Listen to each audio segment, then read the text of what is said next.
I come this way before, travel through the open door. Circumstances navigated the path, and life happened all so fast. No, it got lonely sometimes. You see, I know we couldn't make it. Even when I'm offbeat, I still land on my feet, and nothing can shake me. Cause I know life took a hold of me. I never. This is where I am destined to be. I'm not ready to give up. No. I believe in the miracle of life. Life's a break with no rehearsal. Learn quickly, they'll come for your role. Games to play, can't take it personal. Cause the devil is a liar. I'm telling you the truth. It's all in what you do. Some things you gotta do. Fight for millions. Take a second, see the blessing in it. With much expected, much is given. When I made the living, now I'm giving back to children. Never let the power come first before your happiness. Yes, you can be the best if you go the distance. Mix a little sweat with your persistence. You know that the best things are never instant. Just shine, let them see your brilliance. Get up, open up your eyes now. It's the moment of truth. No backing down. We're bringing it to life. For the children, it's a given. You gotta give it, be a blessing. This my personal statement. Run the game like I'm ASICs. Learn and develop patience, determined to be the greatest. Yeah, bobbing and weaving, they changing up like the seasons. Indigenous to the grind, so I do it for all my people. Jabbing the competition, back up against the ropes. She fighting for recognition. I'm fighting just to promote equality where we lacking. While cancer slowing our road, I'm confident we'll make it. We focus on common goals. Yeah. Give back, give love, giving something away.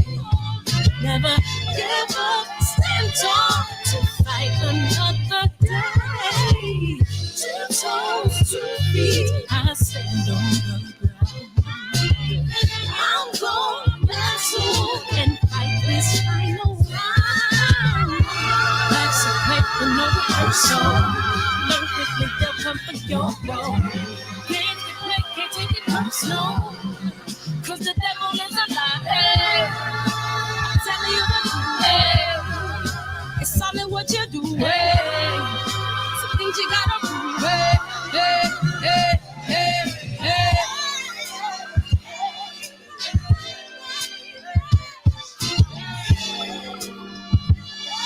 Woo.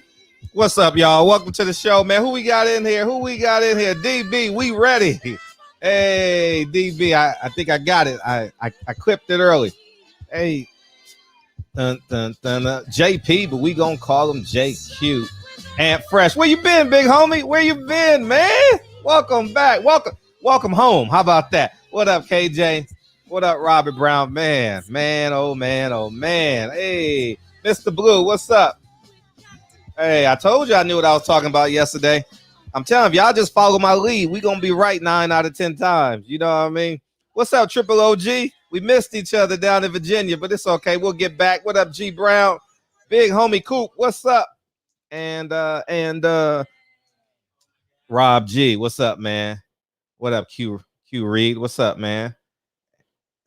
3 states below, OGE. What it do, y'all? Andrew Charles. Who else we got? Who else? DJ. What up, DJ? You in the chat now? What's up, man? What's up, M Square? Presidential Mike, what it do? And I think I got everybody, man. And don't forget to click the link in the bio, man. And feel free to order 9 Wise. We 3 days out. Some may say 2. You know what I mean? Feel free. And don't forget to subscribe to DB's channel, man. And DB, if you want to come in, we got Brianna. She's coming in at about 9:15. She's going to talk about it. I don't know if you want to ask her some questions or not. Totally up to you. And where else we got? And that's it, man. I'm gonna tell y'all what. I caught up on not necessarily boxing, but that the baby situation. They said that the dude apologized 3 times. What's up, Kevin Brower? They coming for us, dog. They coming. They coming. hey, hey, I better act like Paul Revere, man. They coming, y'all. They coming. They coming, man. And you better be fully equipped. You better have a father. You better have an uncle. Because the two things that I've noticed with between Sha'Carri Richardson and the baby, it was only them talking. And when they showed them, every time the baby said something, he was always by himself. When Sha'Carri Richardson made her statement, she was by herself. You understand what I'm saying? You know what I mean? It's just a tragedy, man. You know what I'm saying, Jordan, man? Welcome to the barbershop, man. What's up, man? Welcome home, man. Good evening from I know it's late over there. We appreciate you, man.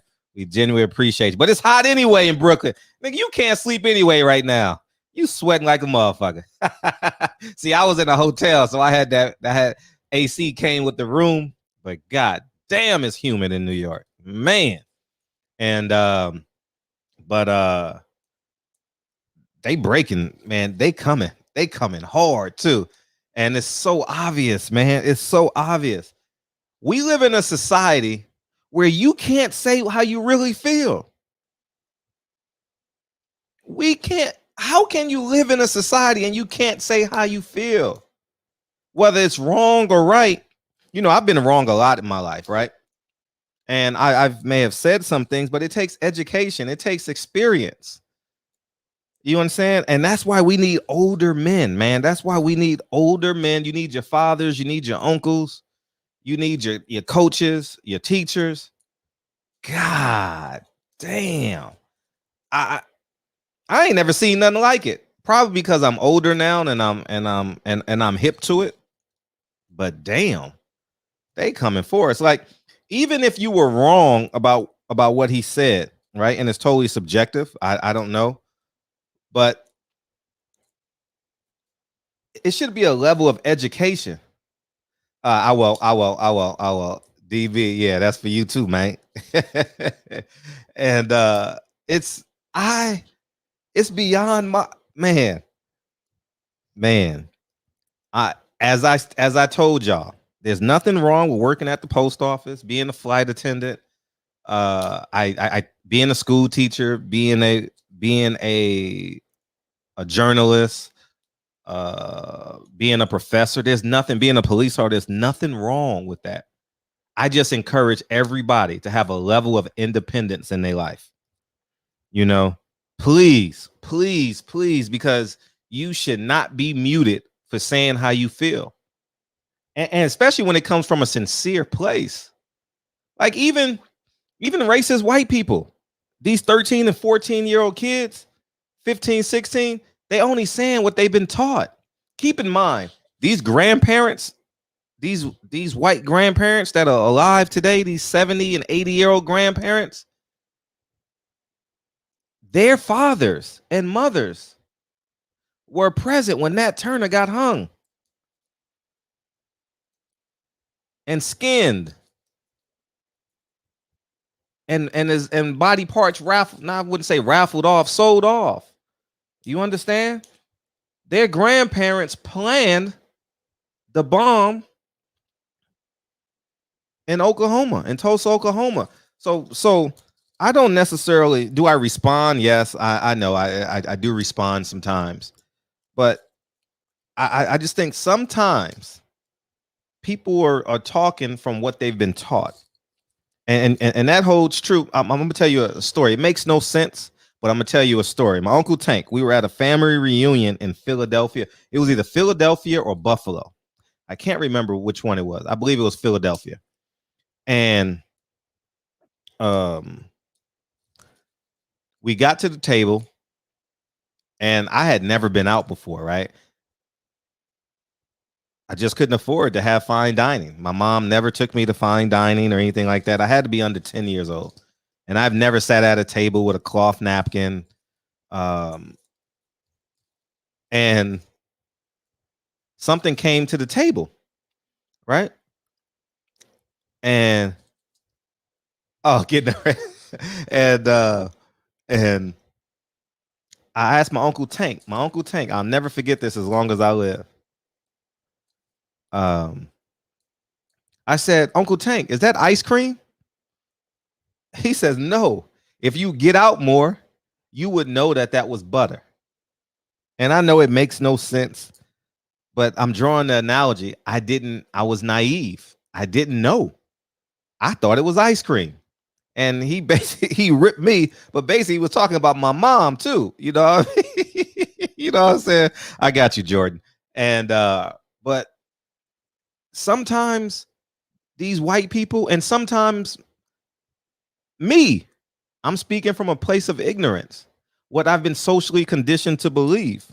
You know, as I've gotten older, I've gotten softer on my tone as it relates to people who like same sex stuff, you know. And you know, growing up, you always like this and that, this and that. You know what I mean? Um, I say let them live their life, man. I don't entertain it in my personal life. I can have a conversation and be cordial and stand in line behind them or in front of them and have a conversation and let it be that.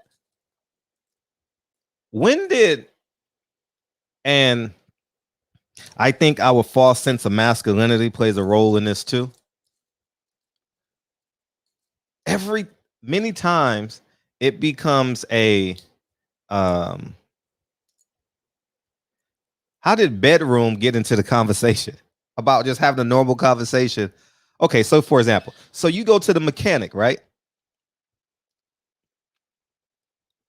And he's gay, but he can fix the car. Do you not go to him because he's gay, but he can fix the car? I don't. I just think they're weaponizing it. They're weaponizing it, and they're using it as leverage against us. And I think the smart people see it. You know what I mean? I really think the smart people see it, but I say let people live their life, man. And we can't fall prey to what we ultimately believe. If you are a child of God, if you believe in any level of God, I think many spiritualities and religions believe in procreation, right?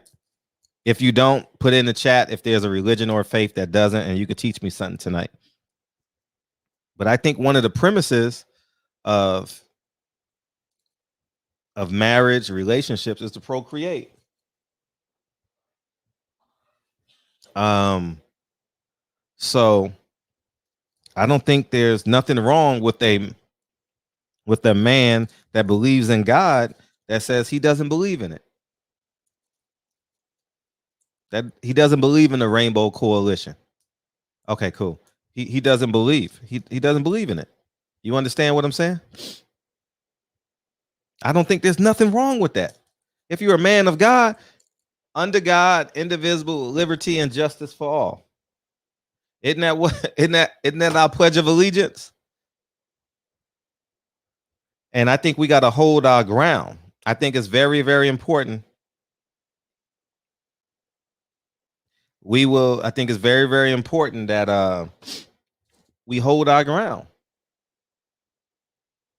And I don't think you stating the truth is anything wrong with that.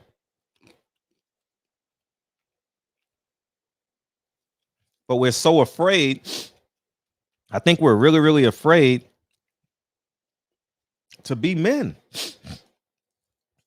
And I don't see the problem in it. And we got to apologize for everything. God damn. Like, what? Man, I believe in apologizing when you're wrong. I really do believe in apologizing when you're wrong. Oh, his dad passed. I don't know if maybe he should have an uncle then. He should have a grandfather. It's just It's shocking to me, man. It's really shocking to me that every month, a black man is wearing a dress and or apologizing. And they always come out, I'm not apologizing. I'm not doing this. I'm not doing that.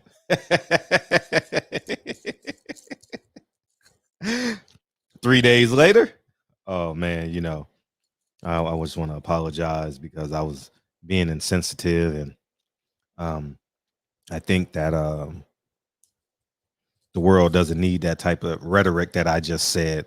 If it's completely wrong, and Brianna Michelle is in the building, and I'm about to bring her in. And if you guys have any questions about the show and the movie Nine Wives, and I'm pretty sure DB want to get in on this conversation, and we can have this powwow. And feel free to call in, and we'll do it like that. And without further ado, the beautiful Brianna Michelle. If she turned her phone the other way, y'all can get a full. Let's see. Oh, like that. How you doing? I'm good. How are you? I'm super. I appreciate you coming on tonight. Of course. So obviously, y'all know Brianna Michelle. She's been on my platform multiple times. Most only famous. Once. Oh, only once? Oh, yeah. no. But I've there more. But no, but yeah, no, you have. Remember, I've recorded us having many conversations at the park. Oh yeah. Okay. Yeah. So they absolutely know who you are. You know what I mean? And welcome to the show. Welcome back. And the Jason Whitlock interview is still buzzing. Is it? Yeah, it's still going. Have you talked to him or? I spoke to him maybe a month and a half ago. Okay. And I actually congratulated him because he had one podcast that I really, really enjoyed, and it was about masculinity. And I really enjoyed that conversation he was having with some guy named Scoop or something like that. So anyways, man, so that's where we're at. So anyways, how you doing? I'm good. I'm still feeling the highs of yesterday, for sure. And just keep thinking about the whole film and I'm good though. I'm hella good. My mom just left to Seattle tonight for a few days, and then she'll be back. So she's coming back. Yeah, she's coming back. She just has to go to her doctor's appointment and do PT and then get assigned to PT out here. So she'll be back. So you get to meet her actually. Okay, yeah, that's dope. So did she get her flowers? What just happened? Sorry. Hold on. Sorry about that. I had an alarm for this meeting and they keep going off. Okay. Yeah. Did she get her flowers, by the way? Yes, she did, and she said thank you. No, that's the least. She has a beautiful daughter. Big Dog Willie. Who is this beautiful goddess? Good Lord. Who is this beautiful goddess? Big Dog Willie. I'm Brianna Michelle. Go follow her on Instagram. She slides down poles and takes. Yeah, you see the pole right here, don't you? Oh. She's learning the pole. Okay? I still can barely pull my ass up, but I got it. So capsulate yesterday. If we didn't get to chance to talk in length because you were a celebrity yesterday. So we were celebrities yesterday. but go ahead. I was hella nervous prior to going. I was just like, oh my God, what is it gonna look like? What did I do? Because I completely blacked out playing the role. And all I heard was good feedback from you. So I was extremely nervous going in, but extremely excited at the same time. And when I got there, all the nerves kind of fell. So I was like, I'm where I'm supposed to be. I know Fred did a good job in making sure that it was the best because it's your project too. And it turned out to be a really beautiful experience. I love that theater space. The location was nice as well. I was like, okay. And the big screen and seeing myself was, it was interesting. But I definitely feel blessed to just be a part of that project, Fred. I really do. As the film was going, could you feel the energy of the crowd? Yeah. What was it like? It felt like they were just trying to, how can I explain it? it felt tight. You know what I mean? Like people were kind of on like pins and needles, like what's about to happen, and they were like expecting something. You know what I mean? And I just think everything that they were hearing, it was because the way you wrote it, it was very much different layers. So it was like, you know what I mean? And I just think people were just like, oh my God, like that's what was going on. That's what was happening. Oh my God, that happened. It was an intensity. And I loved the part where they laughed because I was like, okay, kind of break the ice a little bit. And you know the funny thing is, I didn't know that was a laughing part. Me neither, I but thought that was an intense part. Like, yeah, you know what I mean? So I was rather shocked that they laughed at that scene. Yeah, I just think they were more like it was kind of like, oh, whoa, that wasn't expected because I was being really, I would say demure if I'm even pronouncing that shit right, throughout the whole scene, and so that was.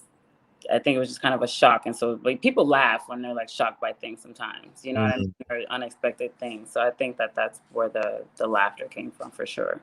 But it definitely kind of like because I'm like everybody was like it felt like, but it was good. What was your favorite part? Man, I think that part was my favorite part because I actually listened to myself because there was a few beats like as I was watching I was like there were some beats that I thought of doing or some actions that I thought of doing during the scene, but I really wanted to play it as a woman in the 70s that was Muslim and really how poised they are, just as people and like non-confrontational, so to speak. So I played that really heavy, and I think that part was like, yes, I did that action that was in my mind that I wanted to do to to show some anger and frustration. So I think that was honestly my favorite part. Yeah, look at him. Look at look at your son. Oh, and they in for a treat Thursday night, midnight. They in for a treat, I'm excited. And what was the conversation like with your mom? Oh, she was like, "How was it?" I was really pissed that she couldn't make it, but I understand, like, her health is more important, and her leg was just on fire, and she just couldn't do it. But she was just really excited, and she's proud, and she's looking forward to seeing it on the 5th with me too. So, she's just excited, and she's like, "I can't wait to meet everybody when I come back." She'll be able to walk a little bit on her leg, so. She's just excited and proud of her daughter. She raised a very strong woman like herself, and to play a role that really allowed me to show that was great too. So I'm looking forward to her watching it. She's a movie buff. So Is she really? oh my God, she's a movie buff. Like knows every movie, watches movies day in, day out. So I'm really excited to get her opinion and what she feels and what she thinks because she's very honest. So I'm gonna get everything that I need to hear, good, bad, or other. Right. Yeah. Right. So. And for those of you who want to see Brianna, you guys can go to her Instagram. Go subscribe to her Instagram and click the link in her bio. Yes. And there's the movie, and the link is pinned in the chat as well. So feel free to do that as well. Now when you look hindsight at the movie, how would you compare women of the 70s and women in now today? I think it's women are stepping into their power now, and I think with certain religions too, it's certain women act a certain way because of either their religion or lifestyle or whatever. But I really think now women are really stepping into their power and knowing like our worth and really making an effort to show all that we're capable of. I think back then, especially when it came to like certain religions, they're a bit more reserved in their actions and the way that they speak, the way that they act, whether it's towards men or whomever. And I think now it's just like, we're here. You know what I mean? If it wasn't for us, y'all wouldn't be here. Right. You know what I mean? And I think that we're starting to recognize our power and what we can do for people in life and things of that nature. And I think it's just a little different, especially when it comes to, not that I know much about the Muslim community, but I have some Muslim friends, and seeing their mothers and things like that, they're very demure and like reserved and like very prim, and I think now it's just like we're like it is what it is. We definitely stepping into ourselves and our power now. But I think that but outside of religion, I think women have always been just powerful, especially Black women. They had to be strong and have to be uh, of love and support, of kids and things of that nature. So I think we've always known our power. I just think now it's like women are definitely shining. Mm-hmm. Yeah, you know what I took from it? Your gracefulness in that, like how you were just so still, like your emotions were so still. It was beautiful to watch. Yeah, thank you. I mean, because when I watched it too, I was like, wow, like, because remember even too, like when you were like, you can move around, you can do whatever. I just was stuck in that one space because I just wanted to feel grounded, when I was speaking and sharing my truth in that film. So, I did that, and yeah, I definitely wanted to feel grounded. I felt like moving around was going to be too much. But then, when I watch the film, we always have like these personal critiques of ourselves, of like things that we could and should have done. But I think that I did exactly what I was supposed to do at that time, And I think when we film again and we do more series or maybe another film, right. When it gets picked up and we got a budget, I'm definitely going to allow myself to do a bit more action, for sure. Because I think that there were some things that I definitely could have took some more chances and things, for sure. But I did what I was supposed to do then, and then when it comes to the movie or the series or whatever we do next, Fred, then there's gonna be a bit more action. Right. It was like how you can shift your emotions. Guys, you guys got to see this film. Yes, you do. You shift your emotions without being physical with them. You get what I'm saying? So like when we watch these viral videos, when a woman gets angry, right? You know what I mean? When a man gets angry, his voice gets louder. He gets right. And Patty's in the chat. She says, "Hey, hi, Patty." And but it was just amazing. I'm opening the phone lines. If you guys want to call in, you guys are more than welcome to call in. And but it was just beautiful to see that, man. And obviously I watched it over and over and over and over again. So I was always confident. Like y'all had no idea what y'all was looking at, but I'm like, oh, this. I was so nervous. And then Patty was like, she's seen it. And I was like, oh Lord, am I the only one that's left out? Yeah, I think it was me, Trey, because he's editing it, and Patty, because he told me he had to kick you out. Yeah. Oh, Trey said that. Said that. Yeah, because we going back and forth on how the edit should look and where to cut it and stuff like that. If you guys want to beam in, you guys are more than welcome to. And it was just like I was just pleasantly surprised. And you know what was the first scene, your solo shot? Yeah. I was like, oh, we going for a ride. Right. And the intro was crazy. The intro was amazing. I was like, okay, like what am I, and you could tell as soon as it came on with the intro, people were like, like what's about to happen. The intro was insane. Like it really puts you on a path, you know what I mean? It puts you in a mindset of like, oh my God, what's about to happen? And then as much as you've been talking about it too, it's like people are just like, oh my God,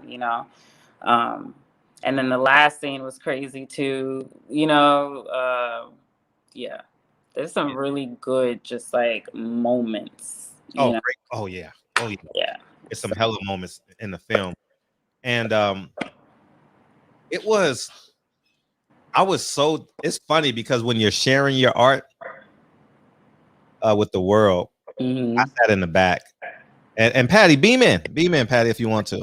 And it was weird for me to sit in the back and watch people respond, and you know, because I know what's coming up next, and I want to shout out what's coming up next. Right.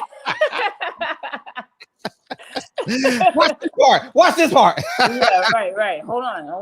Yeah, you know, and it was just, guys, click the link in the bio. I mean, click the link that's in the comment section and go watch this film, man, because it's just extraordinary. We got Kyle beaming in. What's up, Kyle? Guys, click the link in the bio. I mean, click the link that's in the comment section. Mute yourself, Kyle. You got to mute the computer. Go watch this film, man. Oh, because shit. it's just extraordinary. We got Kyle beaming in. What's up, Kyle? What's going on? I'm not even.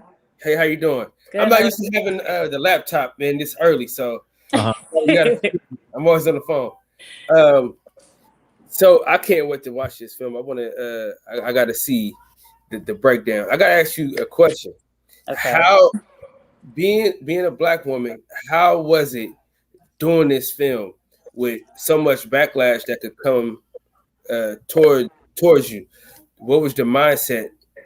I didn't even think about the backlash. That wasn't even a thought. When I read the script, there were so many correlations to what I've experienced in my life as a woman, of having the issue with sexual assault and rape, and trying to figure my life out from that, and feeling defeated at moments, and then the aspect of not having a father, and just growing up and falling in love with myself again, and being empowered by all that I went through and all that I overcome. So me doing this I didn't care about a backlash. I was doing it for women who've experienced traumas, who's experienced rough times and hard times, and knowing that although you do have those moments, the beauty of life is healing and liberating yourself from that.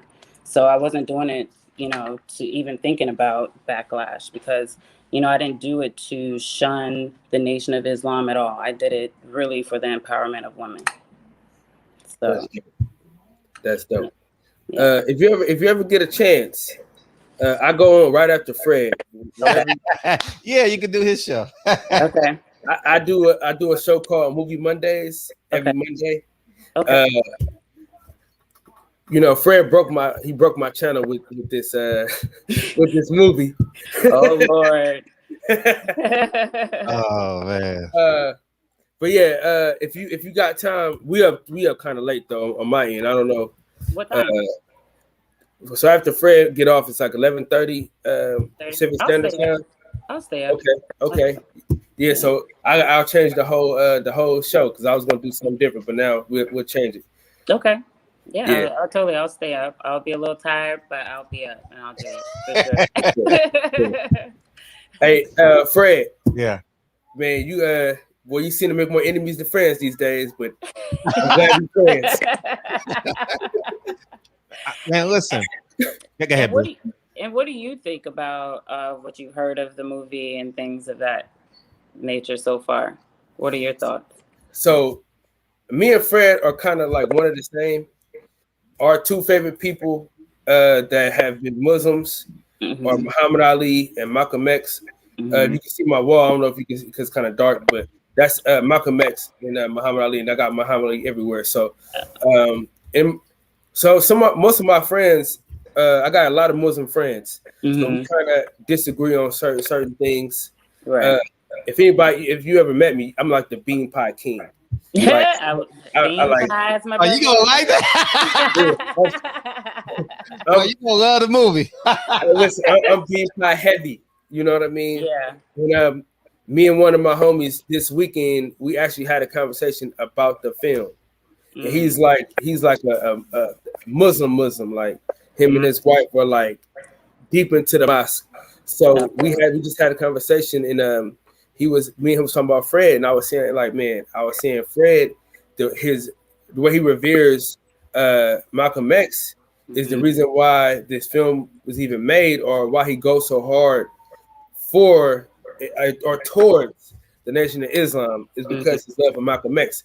And we just talked for about 30 minutes about it. This because him and his wife is walking my bean pies from. So whenever I do bean pies, we end up talking for a long time. And yeah, so we got a great relationship. I tell him I try to be Switzerland. You know, it's hard to be Switzerland sometimes. It's hard to be, neutral. But I do my best to be neutral. But I bought this film already. I want to buy it for my wife, and then I'm also gonna buy 2 today for the show. I was gonna do it anyway. I told Fred this yesterday, so I'm gonna do like a little giveaway or whatever for my channel. But now it's even better since we're gonna have the Queen on. So thank you. So, I mean, just to see her on camera is worth $5.19, y'all. Yeah. I mean, she got that boombastic going on, man. I'm just gonna keep it a buck, man, and I say that as respectfully as I can. Oh, she's a gorgeous woman, man. Oh, and I think that y'all soon gonna see her and be like, oh, she was in the shop. Yes, in the shop, in the Nine Wise film, and some other movies and films, and some commercials. I've been sold from the trailer though. That's the thing about it. I've been sold from the trailer. I used to be in theater. You know what I mean? I failed weightlifting because I told him I was going to be an actor, and I probably needed to lift weights. But so I used to always tell my man, I'm going to Hollywood. But being an actor, I love facial expressions. I'm more of an improv person, but I love facial expressions, and your facial expressions are just telling. When she walked in with the baby and stuff like that from one of the trailers, just the facial expressions on like how it could be and how it would be is just amazing. And it's just amazing because you got that's when me and acting, like people always talk about B movies and stuff like that. Right. People gotta understand, they just forget that it's a B movie. Right. Just look at, you're gonna have 2 actors that are like out of this world dope. So I like to focus on the dope actors as far as the facial expressions and the mannerisms. People don't understand how important mannerisms are when you're acting. Right. And so it's just an amazing thing. I did a Raising in the Sun in high school, and I had to make myself cry. Yeah, that's a good one. Yeah, I had to make myself cry and shit like that. So I'm not on your level. But, what level is that? You know, hey, we're all 9 Wives. 9 Wives. Yeah, I like a lot of people have been talking about the controversy and stuff, and listen, like Fred says, he was like, truth lives longer than we do, and unfortunately some people's truths are not favorable, and again, just because they're a Black man, we love our Black men, all of them, but we don't have to like what's her name, Mari, what's her, Mari from the film Monty, just like you said, you don't have to support everything that people do, especially when it's wrong, so we'll see how controversial it is. Yeah, I can't wait to see it. I was supposed to be in LA this weekend, but I fly standby, and normally I could wait to the last minute to get a flight. Not Saturday. It was like I couldn't get nothing. So I from Friday all the way to Saturday, I couldn't get no flights. And I was trying to get a rental car, but rental cars are just crazy right now. Oh my God, they're insane. Like, I don't know, since things opened up, everything is inflation on prices. It's like $150. I'm in Oakland. Oh, okay. So you're not too far. Okay. Yeah. So, but it's $150 a day to get a rental car these days. And I'm like, no, not even worth it. Not in the gas and all that. Not worth it. You gotta have it back at a certain time. And then it's like you gotta, because you're going to end up having it for 2 days because you can't return it that same day. Right. You have to get it for those 2 days, even if you return in the morning. And that's that's damn near $400 plus gas, food. So $519. $519. You can see it from your home. You know what I mean? So, yeah. Oh, you talking about the cost of the movie?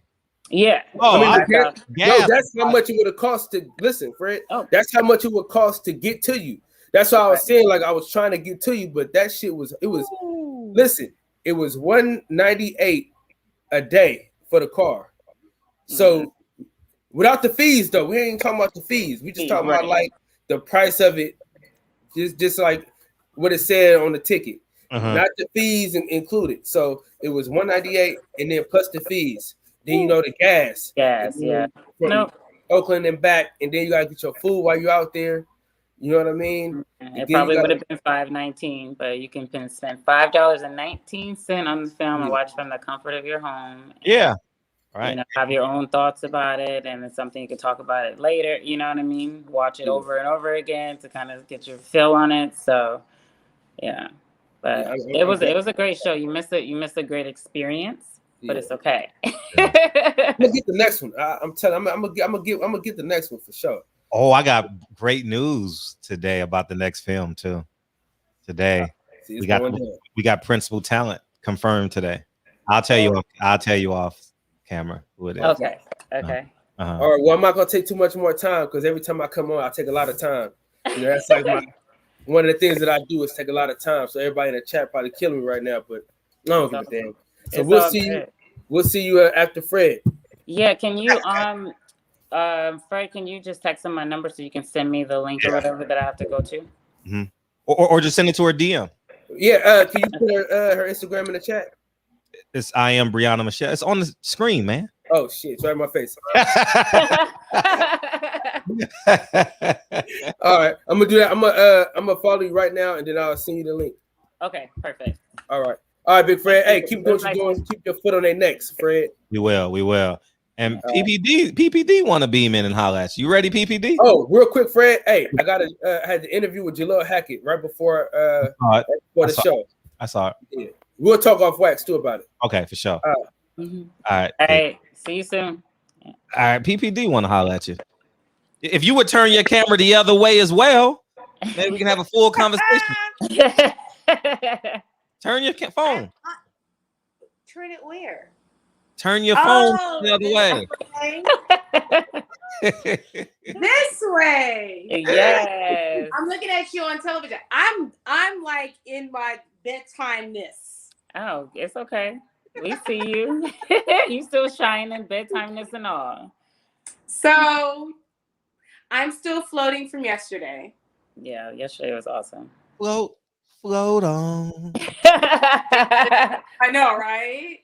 It was such an experience and harmony and you know when you like foresee stuff for people, and I know how far this can take you on your journey of your craft. Right.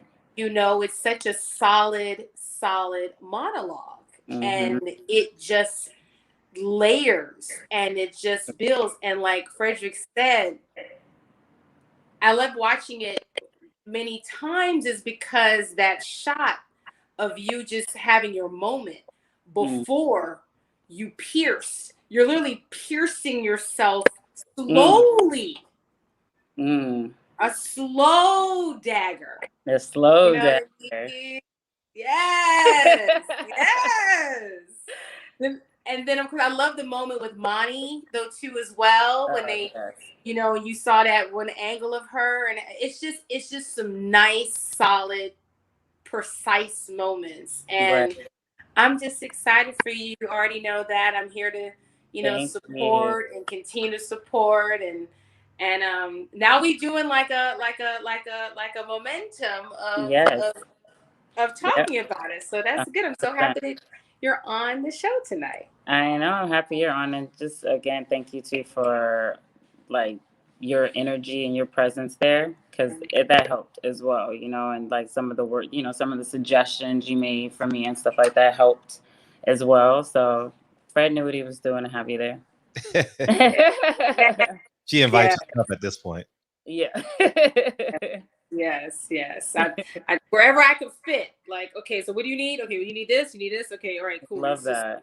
Let's try to maneuver it. Let's just make it work, you know. And we still got to go pick up some plants downtown. Yes.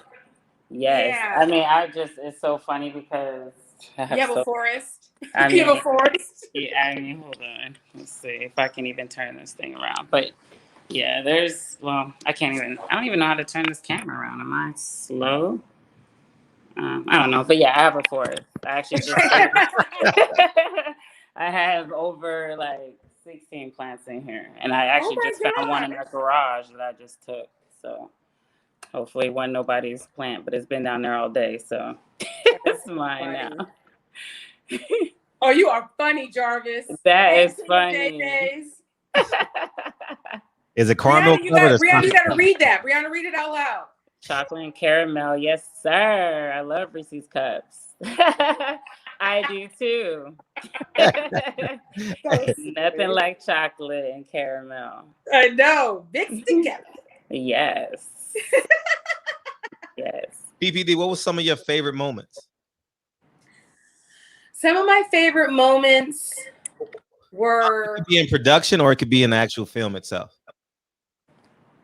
Well, I love the day of production. Let's start with that because it flowed very seamless, very great. I was telling Anthony yesterday, though, too, as well, that I was like, we finished like 20 minutes before the time we were supposed to finish.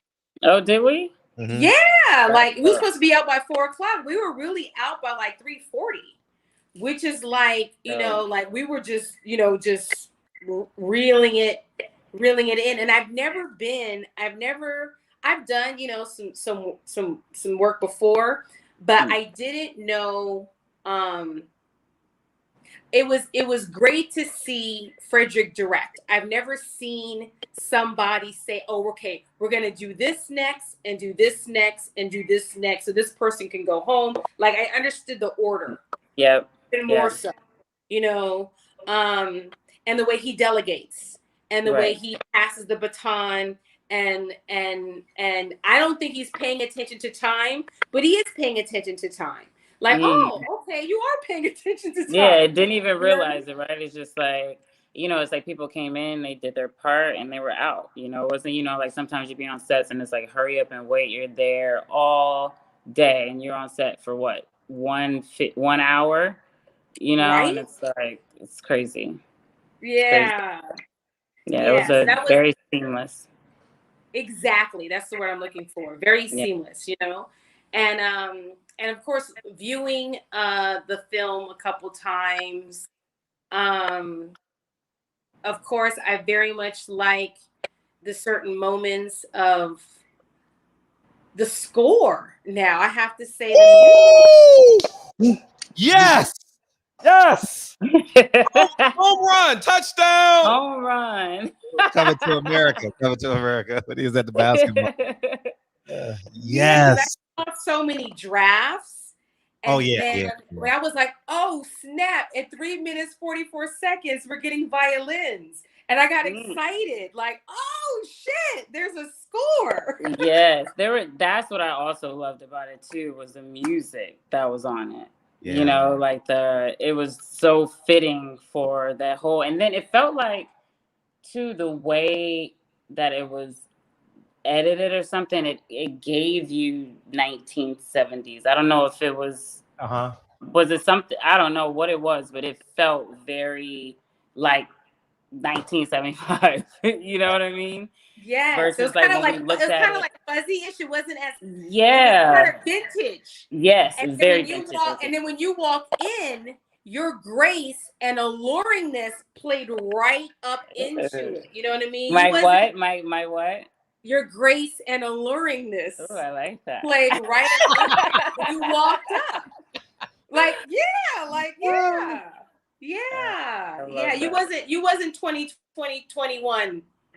You weren't her. You were really, you still had a little bit of feline, a little bit of course, grace and humbleness moments but still giving it to him with what he deserves to be said, you know, for where you are as the woman that you are, standing in the moment, because you knew it was your moment of you to express yourself, to release, just to release. Right. And that's what we were just saying too. It's like, you know, even I was in there, it was like to move around. Like I just felt I wanted to be grounded in the things that I was saying. And also too, like still sticking to, you know, women who were Muslim, you know, in the 70s, and like, you know, how demure and poised they are. And, you know, like, yeah, you can get angry, but I think that there's something about women, you know, in that time and during that period, and being a Muslim too, there's just like this, not angry. Like we would get angry. Like if I was talking to someone now, it'd be real different. You know what I mean? Right? Real different. It'd be a lot of cussing, a lot of slamming things, pushing, you know. But you know, I couldn't get that. It wouldn't even come from me. Just exactly. Even, yeah. Like it was nice that your tea kettle was just boiling, and it just kind of whistled off like a tea. You didn't boil over like a pot. Right. You know Oh, what I I mean? like that. Just too. that nice little whistle, like, okay, she's there. You know, Right. she's at her apex, and Right. she didn't even knock him out. You know what I mean? It was just the energy and the presence of this is what I have to say to you. Right. In the classiness of who I am. Mm-hmm. Right. I love that. Yeah. Thank you, PD. You're so welcome. You're so welcome. Or we could just go hang out. We ain't gotta get no plants. But we'll figure that out another time. But I can always use more plants though. So, you know, that's life. You know, that's life. You want life in your space. But we definitely hang out. Right. I want to do Pilates with you too. I know you sent me the times, but I was getting ready for Fred today. So I would definitely love to do the Pilates too. So let's plan for that. Probably next Sunday, because I'm going to Cabo this weekend. Oh, good for you. Yeah. On the Cabo? Friday, Saturday, Sunday, and I'm back on Monday. Okay. Good for you. Okay. So. All right, I'm out. Thank you, Bye, PPD. Yeah. See ya. Thank you. Bye. Bye. I gotta turn this back now. There you go. Yeah, man. It's so you going to celebrate in Cabo, huh? That's a great look. I am. You know, my god sister that flew out here from Seattle, she'll be there. And, so I was just like, I'll just come down. Like, why not? Right. And Cabo's Cabo's a 5-hour flight? No, 2.5 hours. Like it's like 3 hours, but you always get there early. So it's like 2.5, 3 hours. So it's not far at all. Yeah. Okay. And you love traveling. You know, I do. That's all, you know, I always say, Lord, all I want to do is do a few films, a few commercials, some print work 8 months out of the year, and then the rest of the time travel the world, do my philanthropy work, and that's it. Like, I don't think I'm asking for much. So, you know, that's it. You know, the world is so big and beautiful, and there's so much to see and experience, and I really want to do a lot more of that. So. No, that I'm not big on traveling. I used to be really, really big on traveling, but not as much any longer. People probably want me to ask you boxing questions. Who's some of the? I remember you said Deontay Wilder. You like Deontay Wilder. And we actually watched a fight together one time about 3 years ago, right? Yeah. Whose house was that? That was Sam Watson's house, right? Mm-hmm. Yeah. That was like 4 years ago, man. That was a long time. Yeah. Yeah. Wow. And but you like Deontay Wilder? I do. I like Tank Davis. She likes Tank Davis in the meantime, in between time. And talk about the film. Okay. How about you call in or beam in? The phone lines are open, man. How come y'all not calling in? What's up with that? How the hell y'all not calling in? You know? And but she'll beam back in. Her phone probably died or something. But yeah, we watched Daniel Jacobs fight. Yeah, it was pretty crazy. So anyways, man, so but yeah, overall I would encourage you guys to watch the film, order the film, support the film, It's a powerful piece of work. It's all laced in truth. I don't think I really, in my heart of hearts, no, I'm not even gonna say it, I just know it's gonna be hard to refute what I'm saying. I mean, I'm gonna get some responses and say this and say that. The film wasn't about the Nation of Islam. Obviously, it's a secondary. It's a secondary level type of the conversation. But the bigger issue is the separation between Elijah Muhammad and Malcolm X from the nation. And part of and what separated the most, as you guys can see, and if you do a little bit of homework, you'll realize this, that they basically called Malcolm X a liar and a hypocrite for saying that Elijah Muhammad didn't have these kids. In that time frame, the Nation of Islam denied that he had kids. No one said he had extra, I mean, outside of Clara Muhammad. And the reason why that piece is so important, as Farrakhan said, it helped those lies facilitated the energy. You understand? And now we know in 2021 that Malcolm X was telling the truth, and that's it. And when you tell the truth, when you've been living a lie, or when you base something on a lie, and when it's something as big as someone's belief system, it's people don't accept it, and that's cool. I'm totally comfortable with people not accepting it, and the film ain't for that audience. It's I genuinely dug and did my research, and I can honestly say that we did a good job. You ready, Bree? Oh, President, you might. No, I didn't know you were a Nation of Islam member till just now. So I guess you got to leave and come back. We got 10 more minutes with Bree. How about that? Yeah. You got 10 more minutes in you? Yeah. No, my battery just died. I figured that. I thought your battery just died for sure. I'm like, I charge that thing all night long and it's always dead. I don't understand. Yeah. But I like Timmy, what's his name? Timmy Lopez? Teofimo Lopez? Teofimo Lopez. I like him a lot too. Uh-huh. I'm looking forward for him and Tank to fight. Imagine it. That shit ain't happening. But it's wishful thinking. It's wishful thinking though. Why is that? Just because they're on different they call it size of the street. They're on different promotional companies. So okay. it's gonna be really hard. It's gonna be really hard not to. But what I will say is how would you advertise the film?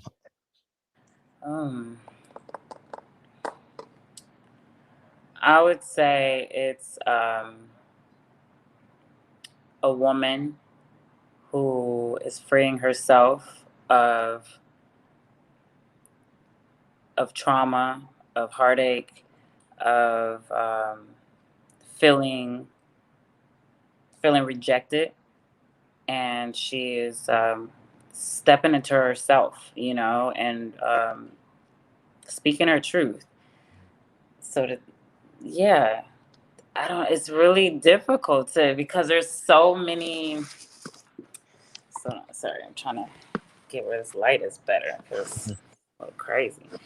Yeah, I just feel like, and I really love when you say liberated. I feel like it's just a woman liberating herself from all of that she had to experience and hold in for so long, and she finally gets her moment to release her truth, without anyone having anything else to say. It's like he's on his deathbed, so it's easier for her to express herself and liberate herself, especially, having to hide behind, the Nation of Islam and hide behind, her truth for so long. And now just being able to liberate herself by sharing. Yeah. shout out to Booba. Booba's in the chat. You was on his show last week. Remember? Oh, hey. Yeah. It's funny because Presidential Mike used the word slander. Like he doesn't like people slandering the NOI. But when it's truth, like how is it slander when it's documented? It's documented on so many levels of what happened. And is it whose fault is it then? Well, slander would be false statements about someone. Yeah. You know, and defamation of character in that sense. And it's, you know, because you've done your research, it couldn't be considered slander. You know, it's a truth that has not really been heard or really taken seriously. You know, so you know, slander is kind of it's not the right word to use. So he needs to come up with a new word. Right. Yeah. And when you went dark, I was telling people it's hard when you got to ask people to ask questions about their belief systems. You understand, like because people have literally placed like Elijah Muhammad as their God, as a person who could do no wrong, and an extension of that will be Louis Farrakhan, and so it's hard to imagine that this man did wrong. How do you respond to that? I don't really know the words for that. Because, you know, I just think with religion, and, you know, people follow, you know, people, whether it's Jesus, Buddha, Allah, the Honorable, you know, Elijah Muhammad, Farrakhan. People do wrong every day, right? But certain wrongs are wrong, you know, like especially when you are ahead of something that people really truly look up to you and have really expectations of unhuman expectations. You know, humans are humans, so we do make mistakes and we do wrong. I don't care who you are, Jesus, Buddha, Allah, Farrakhan, or Elijah Muhammad. Everyone has done wrongs, have done their wrongs. And it's just a lot of people just don't face up to the truth of their wrongs. And so they hide behind that religion and hide behind, you know, people and this facade. And unfortunately, his wrongs were a heavy wrong. You know, like having sex with young girls is wrong. I don't care who you are. You know, you could be the Honorable, you could be Jesus. You know, if you've done that, that is wrong. That is, you know, that's actually a crime. You know, legally. So I just have, you know, I just really feel that, like you said, the truth is the truth. And unfortunately, you know, people don't want to live in their truth, but other people see your, you know, what you have done, and it has consequences. Right. I often sit back and I've had thousands of I mean, I can't even tell you the amount of conversations I've had with Nation of Islam members because I live in the greater city of Los Angeles, right? And I always ask them, how come your leader can do something, but you can't? I never understood that. I really never understood if he is your example of life, right?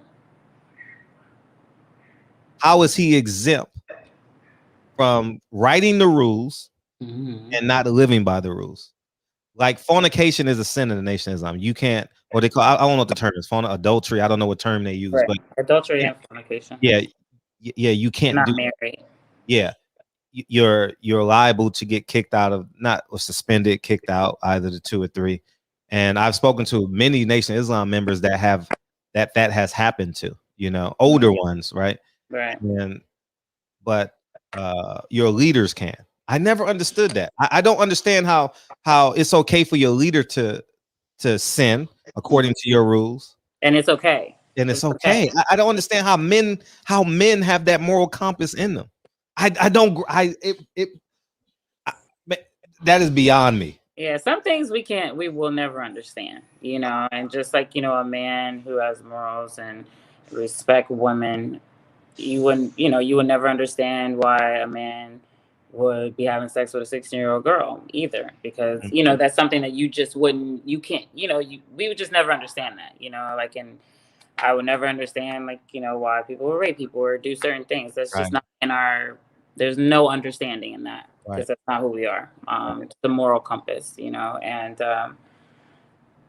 it's really, I don't know. It's really like religion is just it's interesting, you know, when it gets to that point of like, you know, you looking up to a person as a god versus looking to the source, which is God. You know what I mean? It's different. It's weird to me. It's really weird. I've had so many conversations with my mom about this. I love your mom, by the way. Oh, thank you. I'm definitely gonna have to borrow her, and I definitely have pictures of us that I need to send to you too. I haven't been able to even create a story from yesterday because I'm still like, oh my god. It will. Yeah, I will. I'm looking to do it tomorrow. But I need to get her number. I want to send her some pictures. I know she said she wanted one of the bags too. Okay. Oh yeah. We'll definitely take care of that. Oh yeah. Yeah, for sure. And any parting words for the people? Get the movie, watch it, and you figure out what you feel about it. You know, don't allow anyone to tell you what you should feel, what isn't true, what ain't true. Do your own research, but definitely get the film, watch it, and let us know what you think about it. You know, good, bad, or ugly. You know, we're here for all of it. And, you know, again, thank you, Fred, for trusting me with this project. It's your passion. And, you know, I really love working with you. I think you're an amazing man. And wow. you always have been since day one, since we met. Uh-huh. And, I love you and I appreciate you. And right back at you. Yeah, so support us, support Black directors, support Black writers, support Black actresses and actors, and love yourself. And if you're going through something, heal yourself, and be kind. Right. And we got Kyle was gonna send you the link, so Kyle was gonna DM you. Okay, cool. So yeah, I'll check my IG now. I'll hop on. I'll hop on with you first. For Okay. Sure. We'll get out of here a little bit early, so you get shut eye. Okay, cool. Thank you, Rick. Appreciate you coming on August 5th. Yes. 9 Wives, starring the beautiful, the lovely, the demure, the graceful. What word did Patty use? The graceful. And that's all I remember. Graceful. Patty, what word did you use? What word? We got to get it out because you said say it again. In the meantime, as she's putting it in the chat, do not forget. Please order the film. It is honestly, it's a great film. I'm just, it's a great film, y'all. Yeah, and we already in one film festival already, and I just submitted it. I submitted it Saturday. We got accepted Saturday. We got accepted within an hour. Amazing. So and I know why, because the film festival is in Chicago, so I know why they accepted it. Yeah. Alluring. Yeah, alluring. Yeah. So the one in Chicago, when is that?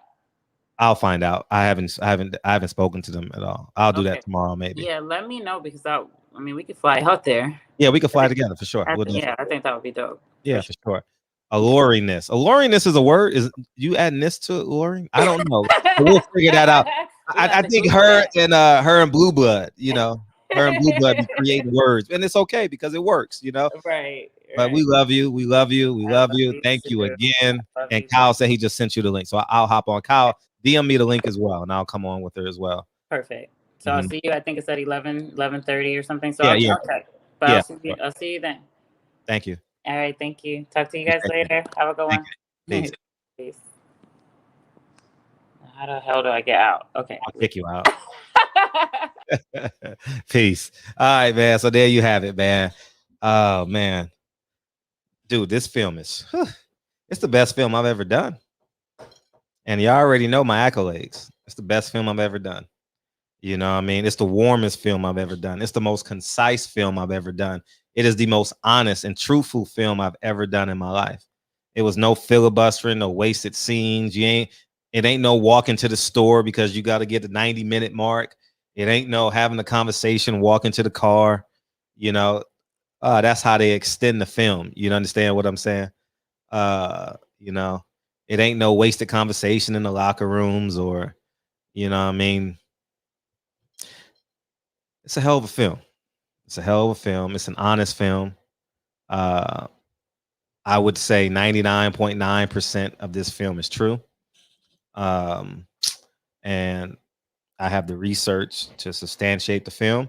And we're rocking and rolling all day long, huffing and puffing. And we're going on Kyle's after this. So we'll get out here a little bit earlier than normal, so we can go to Kyle's about 11:30, somewhere in there. But yeah, man. So we're gonna switch gears. We're gonna switch gears. No fat. Ain't no fat on the bone. It's off. So Canelo says he's back, and he back to wanting to negotiate the fight.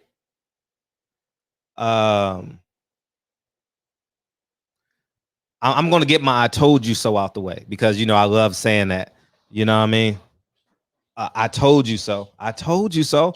All Caleb Plant had to do was step in front and play the role, because you got to take it. If Louis DeCoopus don't get his way, if Al Heyman doesn't get his way, Caleb Plant isn't going to get his way if he's allowing them to negotiate for him. You understand what I'm saying? So I think that now we're in a space where I don't know if they can make the September 18th deadline. So I don't know. So I don't know if they can make that deadline, because you got to get an arena. I'm pretty sure they can get an arena within 30, 40 days, but it's 30 days plus 18, 48 days away, 47, 46 days away now. Can they pull it off? I don't know. But you got Deontay Wilder October 9th. So whatever happens, it has to be before October 9th. So maybe they'll do it in the 20s, September 20 something, or maybe October 1st. If they maybe they'll pull it off October 1st, and go back to back. But I know Canelo has to come on before Deontay Wilder, because it's about money. Same thing that Floyd Mayweather did with Conor McGregor. The reason why he fought the last week of August 25th or something like that against Conor McGregor, because Canelo was fighting September 18th against Triple G or somebody he was fighting that year. So it's all about money as it pertains to building the pay-per-view, and you want as much money in the pot as possible. So we'll see what happens, man. But I'm very interested to see how the negotiations happen moving forward. I just need to be someone's advisor, dog, because I be predicting. It's not even predicting. I just know it. I knew Canelo was gonna come back. I told y'all he was gonna come back. I told y'all, man. Anybody want to be, man? Don't forget to subscribe to DB's channel. DB took a break because what the red cameras, all that good stuff. Yeah, we use black magic. We use black magic for this film, and it's just an extraordinary film. It's an extraordinary film. Y'all get it. Thursday when we go live, the film will be live. What's up, man? What's up? What's up? I didn't give you no music, but my nigga, this is anti-hesitation. It's a real nigga celebration. What's up? I didn't mean to play that word while you came on, but what's up? I don't need music. This isn't no red carpet presentation. It's always red carpet in the shop, man. It's always red carpet. It's always first class. It's always we always first class. We always gonna be, as I tell Lincoln all the time. My son name is Lincoln, and I always tell him, always gonna be a gentleman. Always stand on the side of right, even if it's painful in the moment. So, we always gonna be first class in here. What's up, man? What you got? So I wanted to call in tonight because the debate last night was who's better, Kyrie or Westbrook, right? Oh yeah. Who's better? So me being me, I did a whole shitload of research, and I have real stats and. Okay, go ahead, shoot. Okay.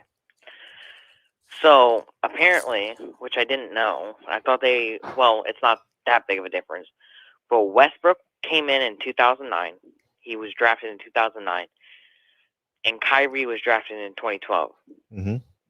So there's a 3-year age gap, or a 3-year career gap in the NBA league.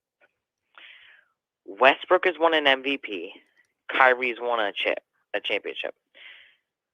Kyrie's won a championship? Oh, he sure did with Cleveland. She made that big shot. With Cleveland. Yeah. With LeBron. Yeah, sure did. And Wade. And opinions say that Kyrie is harder to guard by a long shot, and Westbrook has the better defense. But statistics show that Russell Westbrook has better defense, but Westbrook has 23.2 points per game career-wise, and Kyrie has 22.5. So technically, Kyrie has less points per game, but he actually ends up having 47% shooting, while Russell has 44% shooting. So it really all comes down to preference. It depends on what team you like, who you want to root for, and that's just the end of it. Because it's MVP versus championship, better offense versus better defense, and the stats for points per game and shooting percentage and crap like that are just so similar. It doesn't even matter. So it's really over opinion. Okay. I like how you corrected yourself when you said they got a 3-year career difference, not age difference, because you're right. Because Russell stayed 2 years at UCLA and Kyrie only stayed 1 at Duke. So their ages could be closer or further apart. I don't know that, but I like how you corrected yourself. I could have looked up their age, but I really no, but that's the correct answer, because one could have left as a freshman, the other one could have left as a senior. So I like how you put that. Russell has more longevity in the NBA. Yeah, because he's 3 years. Yeah, his frame is more durable too. He doesn't miss games. Russ don't miss games. And doesn't he have like an insane amount of triple doubles? Doesn't he have like he averaged for 2 seasons? He averaged a triple double for 2 seasons. Yeah, every single game almost. It's stupid. Yeah, that's insane to be able to rebound and be able to show up every night.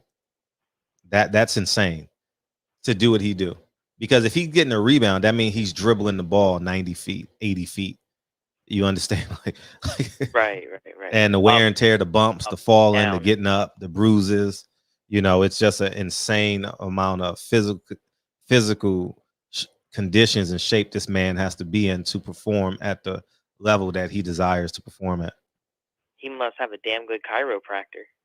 Everything. Like similar to LeBron, though. LeBron said he pays over $1 million every summer to take care of his frame, and it's worked, because I've never seen LeBron in. Oh yeah, he was injured with the Lakers last year, 2 years ago. Last year, yeah, it was ankle or something like that. It was this year he had an ankle, but 2 years ago, I don't know, something, he had an injury, or I can't recall, but it was something like that. I think it was something with the left knee or something. Or maybe that was somebody else. Maybe that was Anthony Davis. Yeah, Anthony Davis he's a 2-pick. Yeah, he gets injured every 3 weeks. So it really comes down now to, because they're both sharing 2 really good teammates. That's the issue. Neither of them are on their own anymore. Kyrie was pretty much the only good one at the Celtics, other than who else was good on the Celtics at that time? I mean, they were all good players. You got Gordon Hayward, you had but no, Horford, superstars. Horford. You had some budding superstars, but they were in their rookie seasons. Jaylen Brown and the other kid from Duke, Jason Tatum. Oh, was he? Damn, he's that old. Well, that's only 3 or 4 years ago. But yeah. It was a rookie. Rookie last year. Okay, but it really comes down to, who do you want? Do you want an NBA champion, or do you want an MVP? Do you want an offensive player, or do you want a defensive player? That's what it comes down to. That's a tough decision, man. I'm going to go with Russ. Russ because he's going to give me 48 minutes. Right now, it may change tomorrow, guys. I'm going to go with Russ right now. Just because he's going to give me more per minute. Assists, rebounds, steals. Yeah, I'm gonna go with Russ right now. And do you know that Lonzo Ball got traded to the Bulls? Oh, he got traded. He didn't sign with him. Oh, that's interesting. Who did he get traded for before we go? Or wait, was Okay. it a trade or was it a sign? I don't know. But I know he got paid 4 years, 80-something million. I'm happy for the kid too. It's 4 years, 84 million. Yeah, that's 21 million a year. He's a star. Yeah. Quick math. Mm-hmm. But you know what's really bad is that whole family is just an absolute beast of a family. Yeah, they deserve it. And the kid is gonna play in the summer league. I've been rooting for them for a long time. I've been really, really rooting for Lonzo Ball and them for a long time. I've been watching them since high school. I saw like big video that some YouTuber put out like 3-4 years ago about in high school and how their team went like 62 and like 10 or something. Yeah, for sure. And they destroyed absolutely everybody. Yeah. They were an exceptional team. Those three brothers. Hopefully the other brother that's not. It was a sign and trade for Lonzo. That's good though. He's a hell of a player, man. He's a 15-6 guy every night. Lonzo, LaMelo, and LiAngelo. Yeah. Hate them damn teams. Yeah. Anyways, man, we appreciate you. Appreciate it. Holler at me tomorrow. So it just really comes down to who do you want better. Makes sense. So, alrighty then. Well, I guess I'll beam in tomorrow and appreciate you. Have something else to tell you, I guess. All the time. News comes out every day, anyways. Yeah. Appreciate you, Bryce. All right, peace. Yep. Yeah, man. Everything we do in the shop is first class. Yeah. Yeah, man. He's a loyal patron, man. You know what I mean? He left Supercuts and came to the shop. You know, that's what it is. All light in the glass, AK Lynn. I don't that's a great question. Russell Westbrook or Kyrie? Oh, hey, I'm willing to bet you any amount of money. Media is not allowed to ask LeBron James that question. I mean, obviously, he has to say Russell Westbrook. You understand? Because that's his teammate now. And the comments that Kyrie Irving made about LeBron, he could have taken them personal in the past. I forget what the comments were, but I know he's made some comments in the past. But you know, that's life, you know. At the end of the day, Kyrie was more clutch than LeBron. But being clutch is not necessarily just making the shot. You know, there's rebounds that LeBron got. There's block shots that LeBron got in Golden State. There's the perfect pass that LeBron James made. There's guarding the best player, switching on the pick and roll. You know, there's a lot of things that don't go in the stats that LeBron James does exceptionally well. So I think it will be I think it's slightly unfair to base LeBron James on just shooting the game-winning shot. You know, although he's made a few. They were young, though. I thought Russell Westbrook, KD, and Harden were similar to the Dallas Mavericks. Remember when they had Jamal Mashburn, Jimmy Jackson, and Jason Kidd and Tony Braxton? You remember that?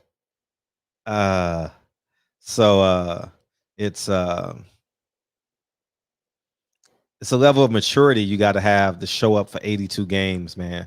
It's the mental wear and tear on 82 games.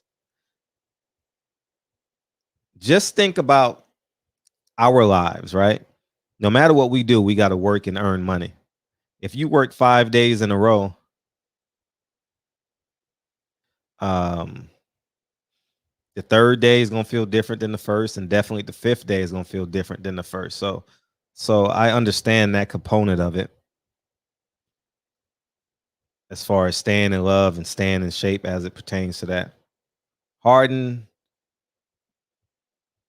yeah, I mean, they were so young though, man. They were so young. You know, damn. I remember James with his little beard. He had a little beard back then. Now he got a big beard. That's crazy. I've known James since he was in the 9th grade. And but yeah, man, it is what it is. But we're gonna get back to Canelo and Caleb. Well, y'all not calling in, so shit. If y'all not calling in, shit. Me and Bryce can just talk the rest of the night. I'm joking, Bryce. Don't call in. I'm joking. You know. So, but yeah, man. It's yeah. Harden definitely wasn't in shape this year. He wasn't. You could see at the beginning of the year how big he was. Man, he was big. I barely recognized him in that Houston Rockets uniform. Was that the beginning of this year? Did James Harden get traded? Yeah, he did. He did get traded, not a free agent. He did. James Harden is easy not to like though, because he don't play defense. You know, and you're talking to a person like me who couldn't afford not to play defense because I wasn't good enough. I wasn't good enough where I can just shoot the ball and do what I needed to do. You know, I had to play defense to stay on the floor. I had to be an intellectual on the court. You know, I had to do all this. Speaking of that, I saw Jason Hart yesterday. Sunday, I saw Jason Hart. I said, "What's up?" He just got the job with the Ignite or something. He's one of my childhood rivals. I was a year older than him. I still am. Different grades though. But yeah, man, Jason Hart was a hell of a basketball player. Hell of a smart kid. I'm glad it worked out for him. You know, I like when people in the LA area, they get these jobs and they get to advance their careers, and it's a beautiful thing. It's definitely a beautiful thing. So, oh yeah, Canelo's definitely off that cycle. So he's trying to make a fight now. Canelo is definitely trying to make a fight, and more importantly, Canelo don't want to miss that money. That's for damn sure. Canelo's counting that money. 40 million. Hold up. 40 million? Canelo don't want to miss no parts of that, dog. I'm gonna keep it a buck. It's hard to pass up 40 million for doing something you would do for $1 or for free. It's hard. And Shakur Stevenson and what are your thoughts on this? Shakur Stevenson and Jamel Herring going to purse bid, and Shakur Stevenson is the ace high in the purse bid. I thought that was interesting. I thought that was super interesting. You know what I mean? I thought that was crazy interesting because Shakur Stevenson is not the champion.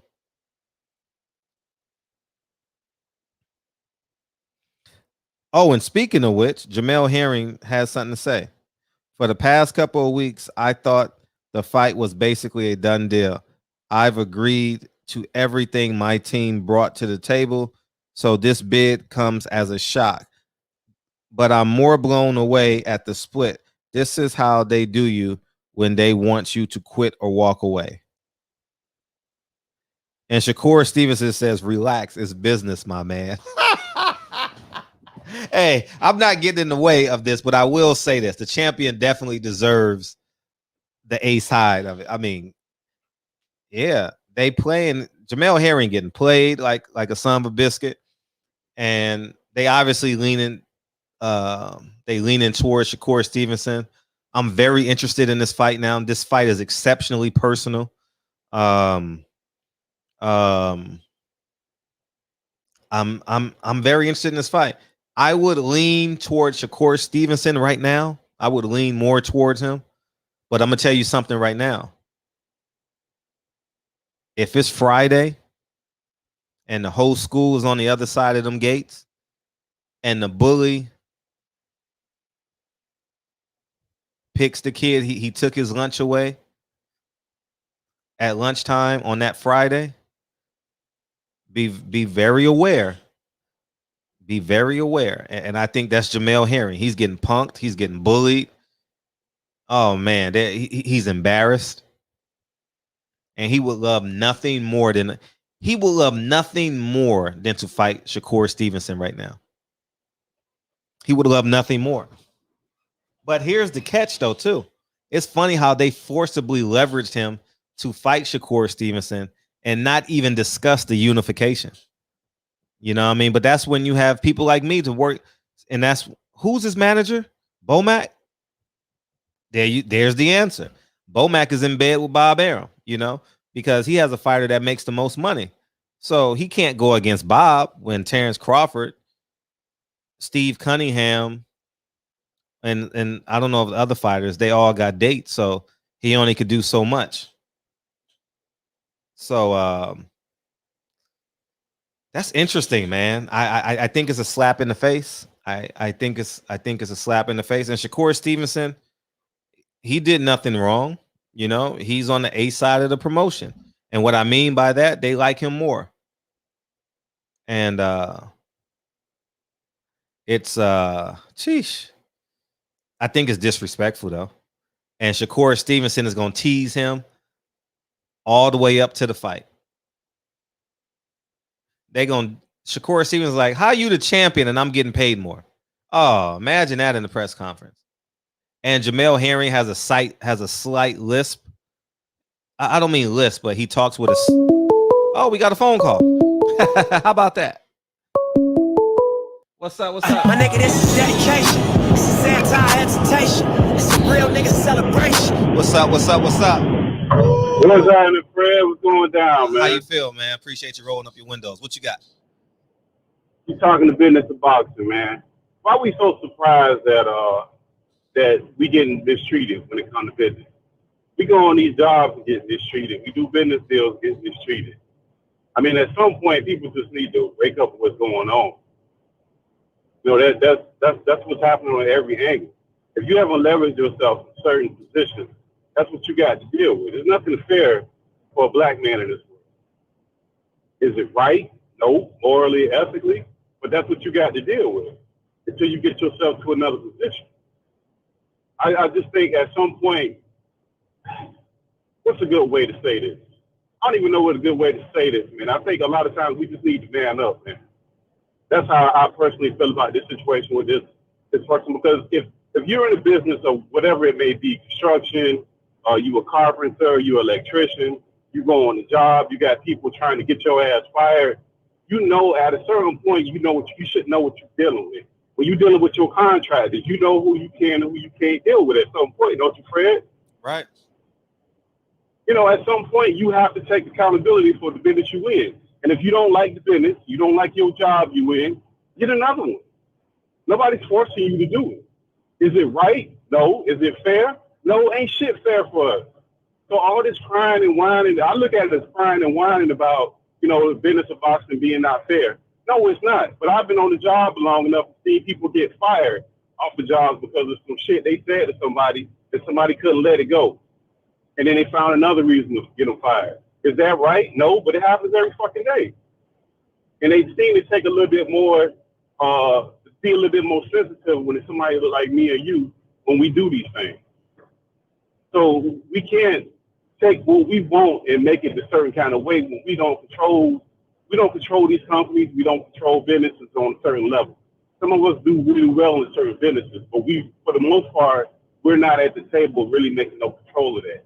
That's all I wanted to say about it, Fred. I'm not going to hold up the line. I don't like the whining about, you know, it's not fair. Ain't shit fair in this world. Nothing, especially for a black man. And the quicker people start realizing that, the better off they'll be. And you can arm yourself up with the right stuff and the right tools, whatever it might be, for you to be in that environment. And if you can't arm yourself up in the environment you are to make your money, then you in the wrong goddamn environment. That's my call, Fred. I'm out, baby. Appreciate you. He's right. It's not fair. Definitely not fair.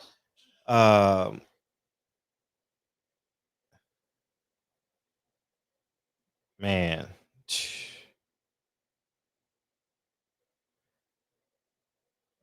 Shakur Stevenson, man. Hey, and he's younger too, so he's a little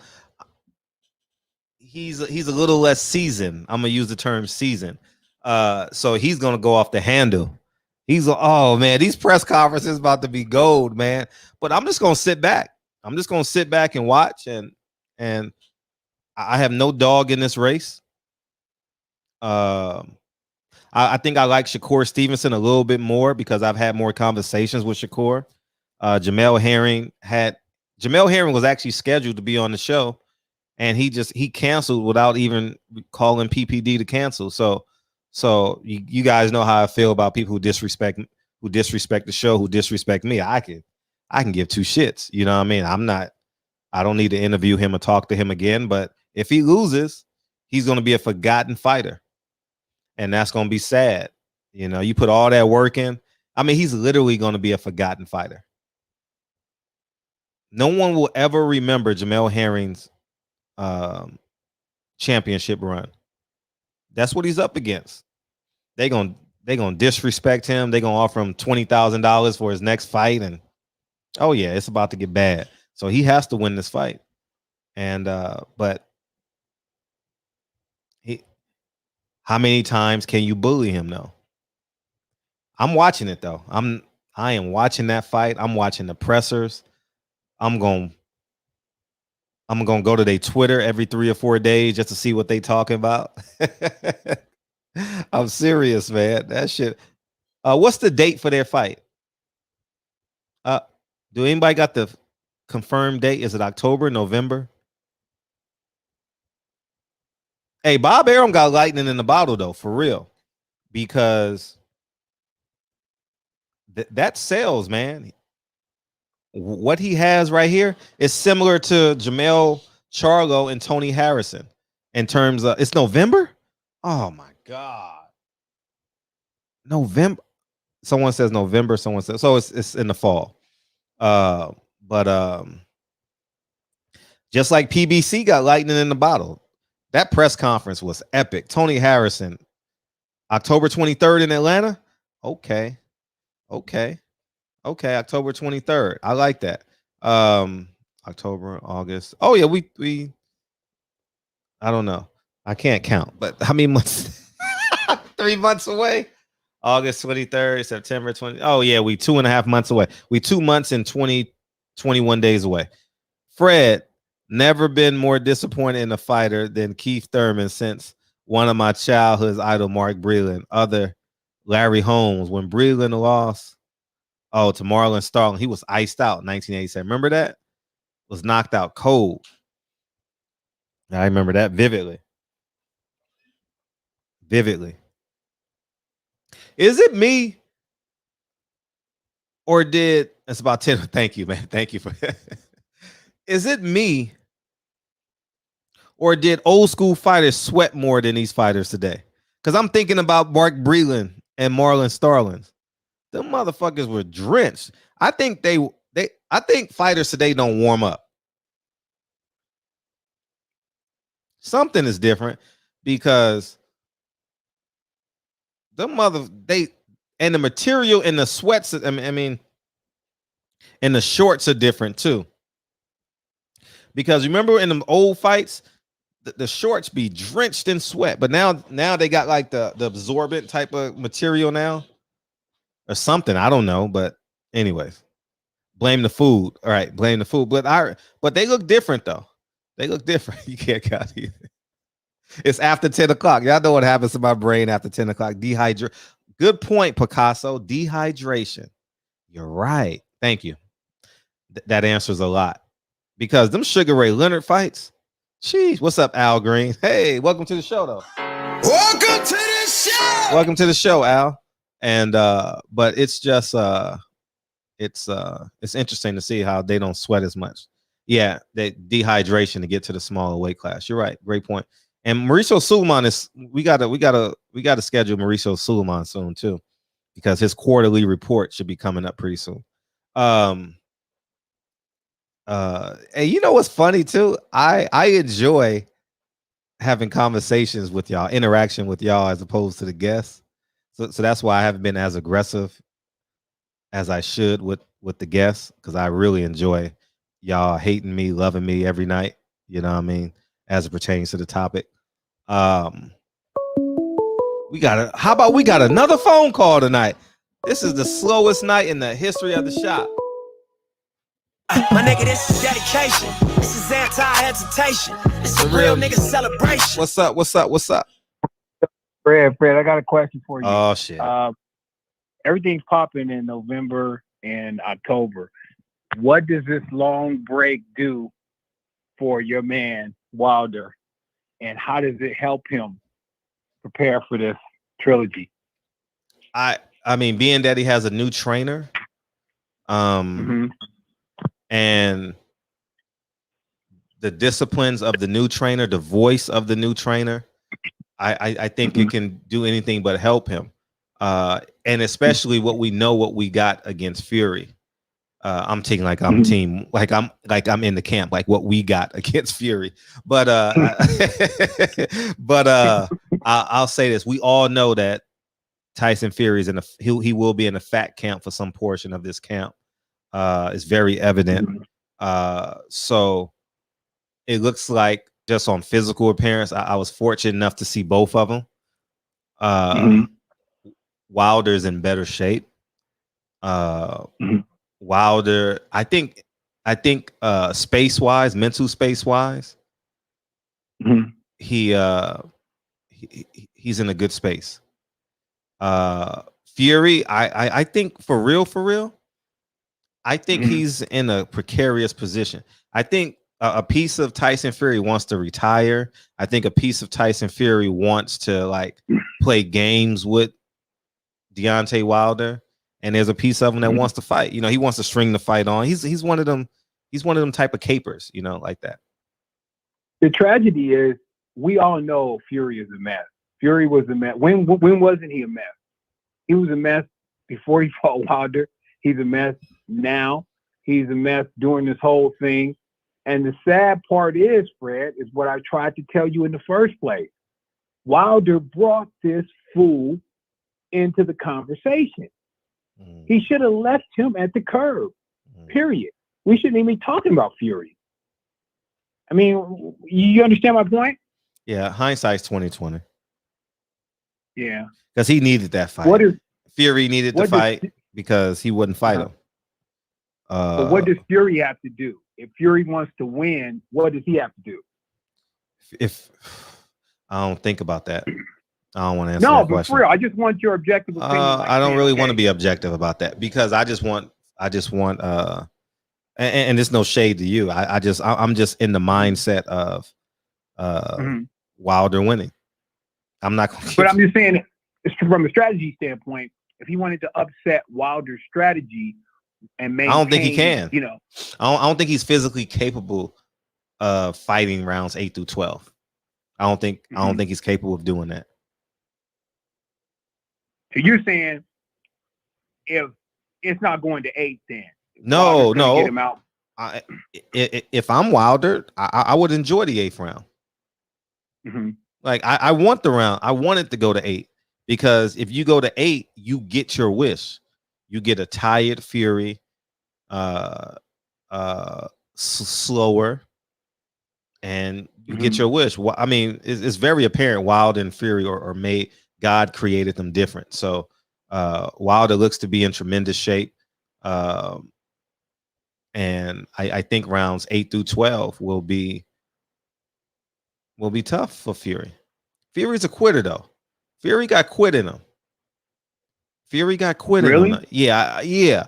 Fury got quit in him. The reason why I know he got quit. I don't see that Chad Dawson type of quit.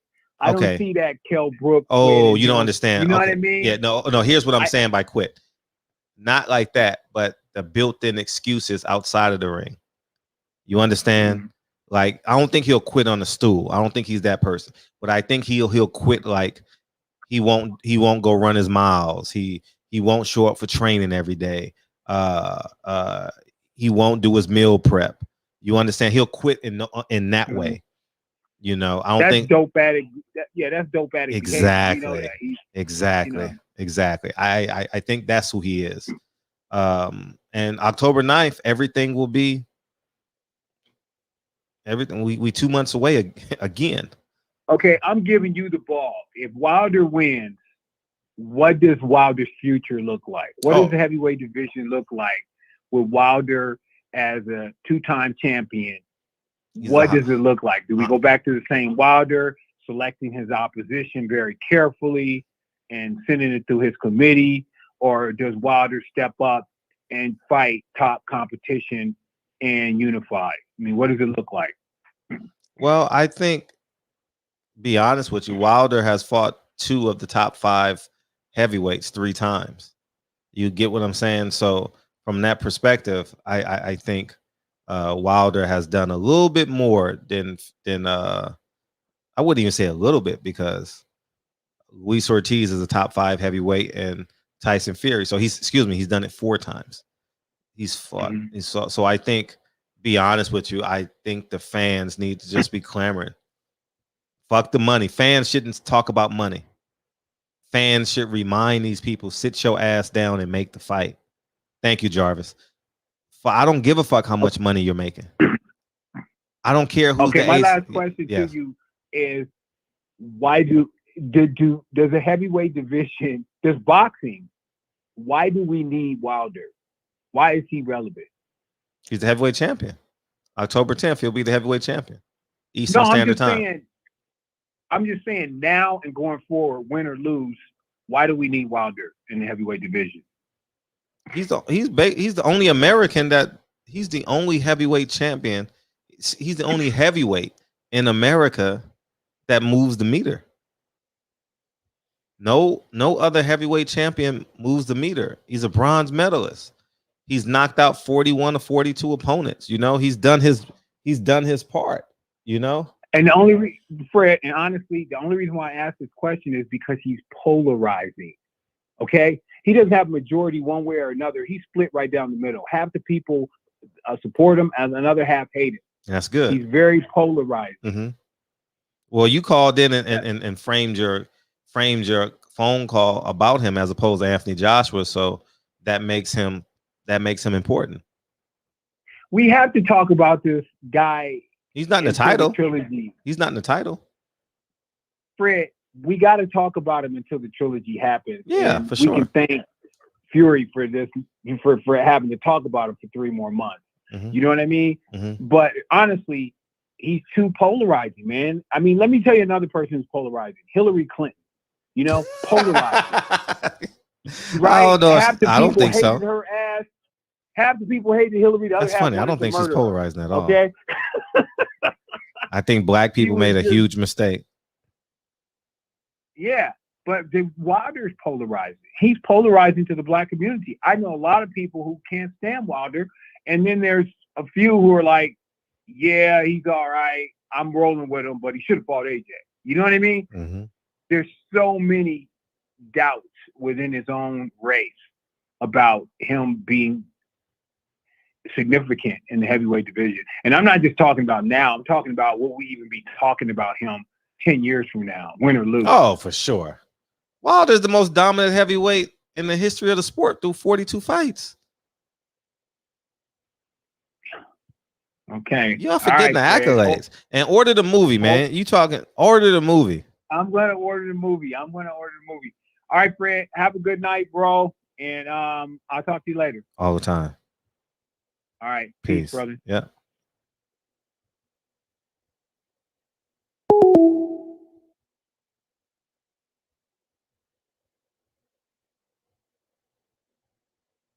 Yeah. Lynn, what's up, man? Appreciate you. Judah. Lynn Ray, Wilder's strength coach troubles me when they have him doing max. Oh, when they have him doing max bench and wrist, a torn pec or rotator cuff 4 weeks out from the fight. He needs Blu-ray fitness. You need Blu-ray fitness. You know, I think Wilder, I think some of that is part of your masculinity, past a part of your bravado, you know. There is risk there, though. There is risk. If you saw Wilder in person, what's up, Travis? Damn. That motherfucker in shape. I can't wait to be back in that kind of shape, man. I can't wait to be back in that kind of shape, dog. It's coming. I took a week off. I was getting closer and closer before I left, but I'm gonna get back on it tomorrow. Getting back on it tomorrow. And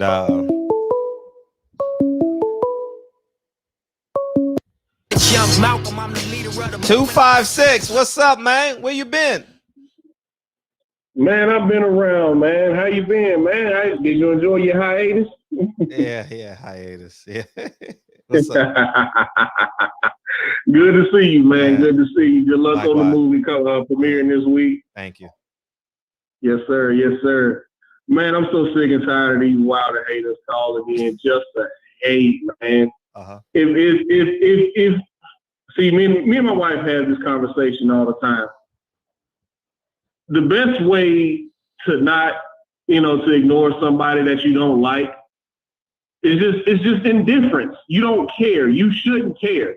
I had this conversation on another channel. Fury doesn't have any fans. Did a poll. Fury doesn't have any fans. They're nothing but Wilder haters, and it's getting old. I'm over it now, man. I'm just ready for the fight. I'm ready for Wilder to just go knock this man's head in between the washer and dryer so we can be done with this. Canelo a whole duck out here. Don't nobody want to talk about that. They try to make it seem like it was Caleb Plant's fault. Canelo is the only fighter on the planet right now, other than Devin Haney, that doesn't have to answer to anybody. He's truly picking his own fights.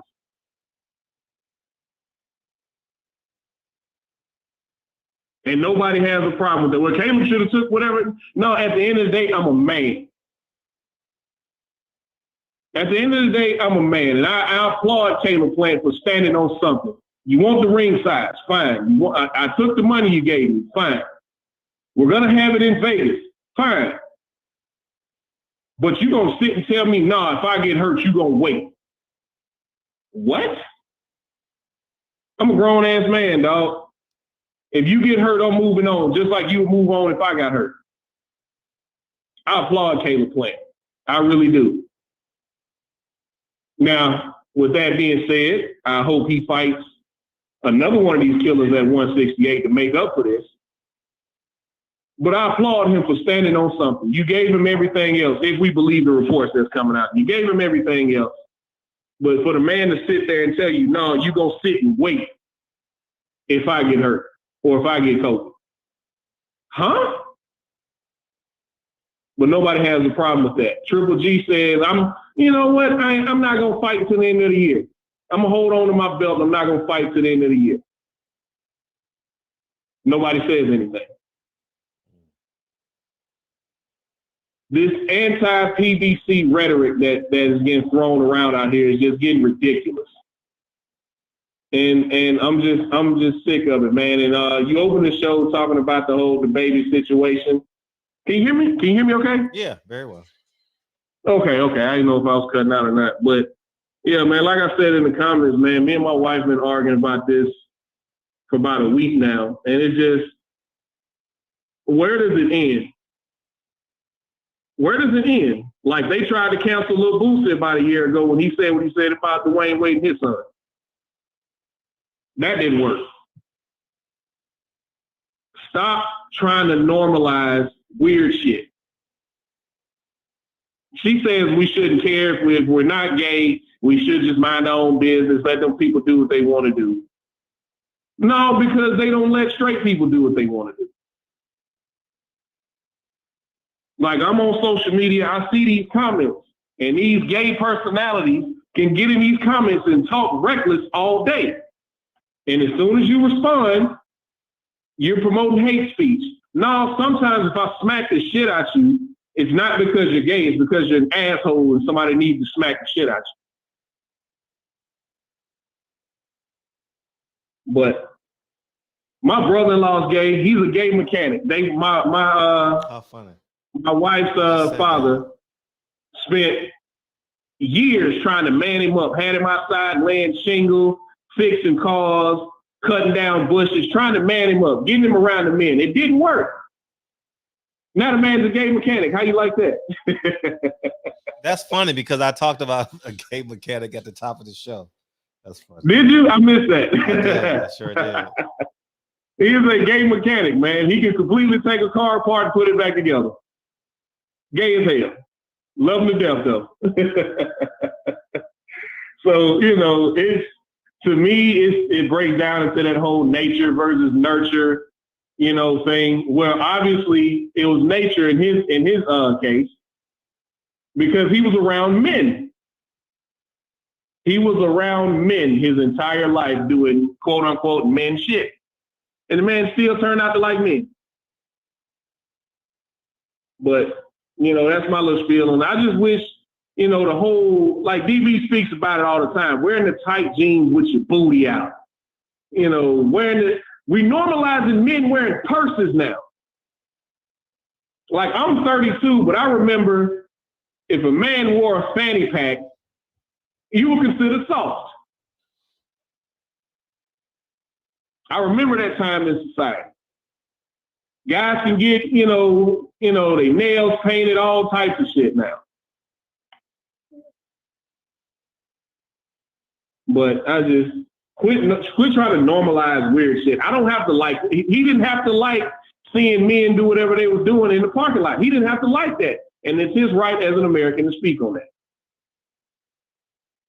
He can say whatever he want to say, just like everybody else. But I'm going off on a little rant today, man. I'm starved for fights. We got the Black Beast fighting this weekend, man. Can't wait to see Dana White have to wrap that belt around his waist. And I see Francis is back in the States training. Is he training or is he working on a movie? I don't know, DB. Answer the question.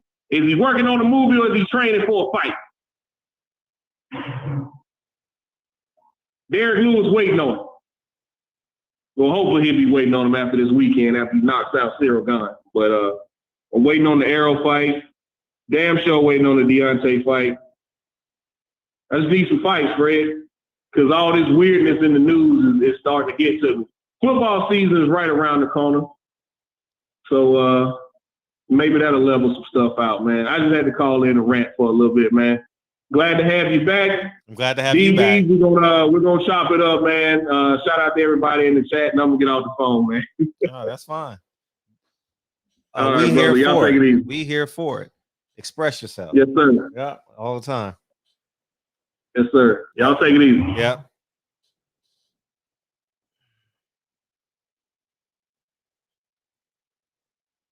Sagging with the hang up. Oh, it's 11 o'clock already. DB, you want to call in? Ain't nobody calling in. You want to call in? I'm pretty sure you got something to say about that. You know, hey, Shakur Stevenson, man, you got to come hang out in the barbershop because I can be a petty motherfucker too, Shakur. And I think, BFTB is the king of petty. Like there's nobody better. But I can go there. What's up, man? What's up? Oh, yeah. What's up, Fred? Hey, who this?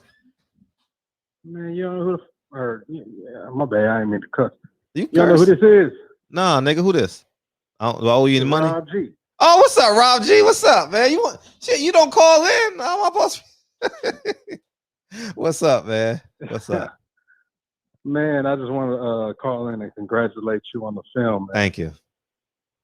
I just want to say congratulations. Congratulations on the premiere. Mm-hmm.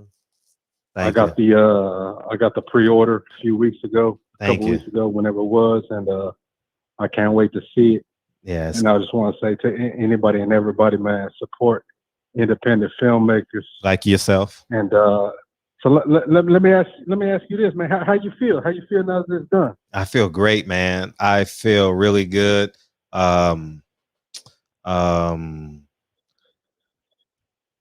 It was a good project, man. It's a great project, man. It really is, man. Oh, we gonna kill the film festival circuit. Oh yeah, it's a great project. Yeah. It was driven by my research, not by my ego. And the editor was phenomenal. The lead actress phenomenal. The supporting cast did great. PPD was amazing. The list goes on, man. And August 5th, you guys get it. The world. I can't wait. Okay, so check this out. Yes. It's gonna be I guess we're gonna be doing a show. You doing a show on August 5th because that's gonna be a Thursday. Yeah, that's right? Thursday. I'll be here. Yeah. So feel free. So check this out. So what's up? You gonna pause and you gonna let us, you know what I'm saying? Everyone that watched the film gonna watch it and they gonna come back. Yeah, come back and let me know. Yeah. So Thursday midnight it goes live. It's already on a timer. So it goes live at 12 a.m. on Friday morning. So we'll be in the shop when it goes live, so y'all can deviate and go and then come back. Man, I'm hyped for it, man. Mm-hmm. I'm hyped for Thank it, man. you. I support anything you do, and I mean, just anyone in the chat, anyone like that, go and support the brother Fred, man. Because I mean, look, he up here 5 days a week giving you guys good entertainment. So go and support him. It's definitely. You get a cheeseburger for more than that. You know what I'm saying? Yeah, curly fries is $5 now, man. A jack of the crack. Yeah, man. Well, hey, you be in LA. You be in LA with that shit. We get that shit for $3.50 down in Texas. But yeah, no, go and support Fred, man. Support independent filmmakers, and I just want to say congrats, bro. Thank you, dog. I appreciate you. I look forward to seeing the film. Yeah. Thank you, Vol. Thank you. All right. That's love. Yeah, man. Thank you, man. It's an awesome film. And what else? I had something to say. Yeah, man. You guys will get it. Friday morning. First thing Friday morning. And yeah, we'll do it. Oh, we got Marielle coming in, man. I thought it'll be good because about Canelo. He's really good on Canelo. And hey, what's up, man? What's going on? Hey, what you got? All right, so man, I just started watching boxing probably this is my first time calling. Hold up, I thought you were someone else, and then I realized, no. Okay, let me get you. It's my first time, because I remember everybody's phone number by their first three numbers of their phone number. Oh, what's yeah. up, man? I'm from Maryland, bro. I'm from Baltimore, Maryland. I got it. That's why I thought you were someone else. Man. Yeah. So it's my first time calling in or whatever, but I've been watching boxing for like probably I'm a new boxing watcher. I was just casual at first, just watching the major fights like Floyd, Pacquiao, stuff like that. And I just started getting into, I watched the first Wilder fight with Ortiz. So I watched the highlights online. So I was seeing him about to fight Tyson Fury for the first time. So I was just wanted to watch the fight, and that's when I became a fan, just watching Deontay Wilder fight for the first time. And I didn't really understand how boxing works. But once after that first fight, and with all the YouTube videos coming out about the cheating or whatever, I just now watching the second fight and watching fights now, I'm like, why isn't there no guidance or like commissioner? Like, I'm just lost on how things are ran, if that makes sense. I mean, like I said, I'm new, but I'm just like, how is someone allowed to do the things that's going on? And I'm like, I'm new, so like I said, just coming in, I'm just like, how is this possible? Like, it just doesn't make any sense to me. And it makes you not want to watch it. It makes you just like, it takes the fun out of it. Oh, definitely does. Definitely does. And go ahead. I just feel like it might turn off a lot of new watchers. Now I know my little cousins, they're watching the cheating scandal video, like the I guess the pictures, and they're like, they're starting off seeing stuff like that and not actually boxing. They're starting off watching the what not to do, or the stuff that Tyson Fury is doing, and not seeing actual boxing matches. You know what I'm saying? It's kind of like backwards. Right. No, you're absolutely right. And you saying this, it just hit me right now. I haven't watched a baseball game since the Astros robbed the Yankees. I haven't. I remember at the top of the ninth inning, the first baseman of the Yankees hit a 2-run shot to tie the game up at 4. I'm running around the house. I can't believe it. Oh my God, we did it. I'm watching the game with my son, and it's amazing. Oh, I can't believe it. And then because I was going to the World Series I was going to fly to New York for a couple of days with my son, and weeks later we find out they cheated. I haven't even watched a Yankee game since then, and I can honestly see how you're turned off by that. I can honestly see how you're turned off by that. And so that this platform, we all pitched in together. We raised $300 to actually go give your speech to the commission, and COVID stepped in, so we still have that $300 in a bubble. We're probably going to do an award. We're going to attach that to the award ceremony. We got $2,900 for the award ceremony, and so we're doing the best we can by raising our voices. But because we have the men in charge don't want that. Bob Arum doesn't want that at all. Right. Eddie Hearn doesn't want that. Al Heyman doesn't want it just based off of his title. Like, he is an advisor, so he doesn't want. He was smart enough. It depends on your perspective, not to be governed by any rules, which is the Ali Act. So between Bob Arum in control of Vegas and the money in Vegas, Eddie Hearn likes the free willy-nilly of boxing, knowing that he can say what he want, do what he want, and never get penalized. So so everyone in charge likes it as it is. They're their own president in real life. Like they're the president of PBC, president of PBC, president of the Zone. So like the president of America. So it's nothing. Right. Man, and that gets me thinking, like, that's the reason why we have a government. I mean, regardless of how corrupt it might seem and who's in office, but just that's the reason why we have certain rules. And because if you can't expect everyone to have integrity, you can't expect everyone to, do the right thing. So having rules in place and people looking over things is kind of how it should be. I mean, in a way, too much government, too much control can obviously turn bad, but just a medium, and me, like I said, it definitely turned me off. And now I'm learning more. Like, I'm watching, I watch you and I watch, Blue Blood. I watch all the, the LWC, So now, like, watching that second fight and obviously seeing the videos, and man, like, I was hurt that day. Like, I'm new to this, you know what I'm saying? Like, I'm new to watching boxing. I was hurt. I was like devastated. And then knowing that he cheated, I'm like, man, like, it kind of, it just takes you to a different place. It's just like, dang, man. But yeah, that's all I had, man. I just wanted to come on here and just from a new boxing fan point of view, watching everything. So just wanted to give everybody all the time what I thought. But man, I definitely appreciate you taking the call, man. All the time. Appreciate you calling in, man. Thank you. Thank you for choosing us. Bye. Thank you for choosing the shop. Thank you, dog. Yes, sir. Thank you. All the time. Yeah, man. It's the changes we can make, but it got to be firm. It got to be brisk. We got to take our money out the game. We take our money out the game, then they gonna listen to us. But if we don't take the money out the game, we gonna keep on getting shit like this, So it is cheating in every sport, but at least they got a schedule. You know what I mean? At least we know the Lakers are going to play the Nets twice a year. We get to see Russell Westbrook versus Kyrie Irving twice a year. We get to see LeBron James versus Kawhi Leonard 5 times a year. At least we get the matchups we want. We don't get it in boxing, so it is what it is. DB, you calling in? Holla, man. So we can go. So I got a Hondo. Hey, shout out to Blue Blood, man. I don't know what it's called. What is it? A slingshot?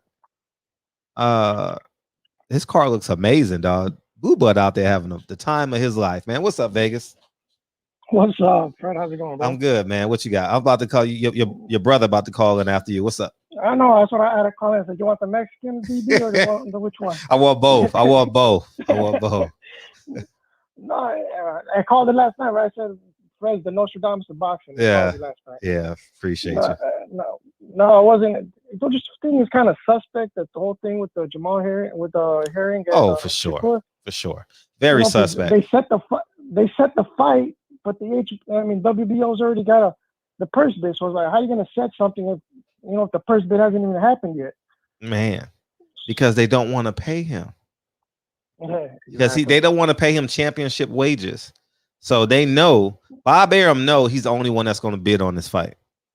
You know what Bob Arum's going to bid? $1.2 million. He was going to pay $2 million, but now he's going to pay 1.2. Or 1.1, whatever he pays. See, Bob is using Bob is using purse bids to set the market. Yeah. You get what I'm saying? To set the price on the market. And that's business. You know, he can make a phone call to the WBO and be like, hey, can you do this? Because ESPN don't want to pay for the fight. ESPN not giving me enough money. So can we, this is how they, let me give you guys a lesson. As opposed to telling the fighter, hey, we can't afford you. We're going to say, take the fight to purse bid. PBC's not going to bid on this fight. The Zone is not going to bid on this fight. Triller can't bid on this fight because they still ain't got the Tiafimo fight done. So it's just Bob is smart, you know. That's right. And he's smart, but it's not in the reference of it doesn't hurt the fans, but in terms of running a business, it's a good business move, you know. So it's gonna hurt the fans long term, but you know, he's running a for-profit business. It's finding it kind of sketchy. Oh yeah, Bob knows. You like I tell you guys, you can't get over on Bob. That's why you can't preface questions about race because he's a lawyer. He's not gonna say anything that's gonna incriminate himself or as it pertains to the legalities of Wilder Fury. You know, you gotta find a way. You know, I'm getting better at it, but you got to find a way to communicate with them. And I just been lazy on calling about it. Someone asked, I've really been lazy on calling, but I just really ain't been in the mood. You know, really ain't been. I really ain't did no interviews in the past month. But what's up? No, did you see? I mean, have you seen? I mean, I don't. There's Dan Raphael. Do you see how they're talking about that whole Pacquiao thing still? I missed it. What did he say? What did he say? They're talking about that litigation. It might, that might. I mean, oh, really? Huh? Yeah, on his Twitter. That's what he posted. Yeah, about the whole. Hey, I'm glad you said something. I appreciate it. I haven't. I'm steadily working back into boxing. By Friday, I should be caught up. He tweeted about it today. Yeah, I'm looking for it right now. By Friday, after the movie's released, I should be caught up. Maybe by the end of the weekend, I'll be caught up on what everybody else said and stuff like that. Yeah, we got to give a shout out to our American fighters. You got Gary Reagan going for the medal. You know, he medaled. Talking too much about it. He's in the semifinals now. Oh, okay. Keyshawn Davis. Oh, semifinals. So, okay. Yep, semifinals. Okay. So we got a lightweight in there, and then I don't know what the other guy is. I forgot what the other guy is. But we got to support our American fighters too. But I just wanted to probably bullshit about that whole herring thing. That was just kind of sketchy. But shoot the shit because I heard DB wasn't calling this. So I was like, maybe. Yeah. Let me put what's some up with fillers in DB? there. But we're good, man. Fred, thanks for taking my call. All the time. I appreciate you calling in. Take care. Thank you, bro. Man. God bless. Likewise. You got it. Thank you. Same here, but easier. Hey, Al Bernstein, you mean you're not happy with the 30 daily minutes? If we're lucky, they give boxing on USA Network. I don't know. I got to find out what he said. DB, you ready, Mike? Check back again, Mike. Hey, say, man. Oh, man. American Duke beats Ghana Tak Yi and will fight for featherweight Olympic gold. Oh, shit. We got Olympic gold.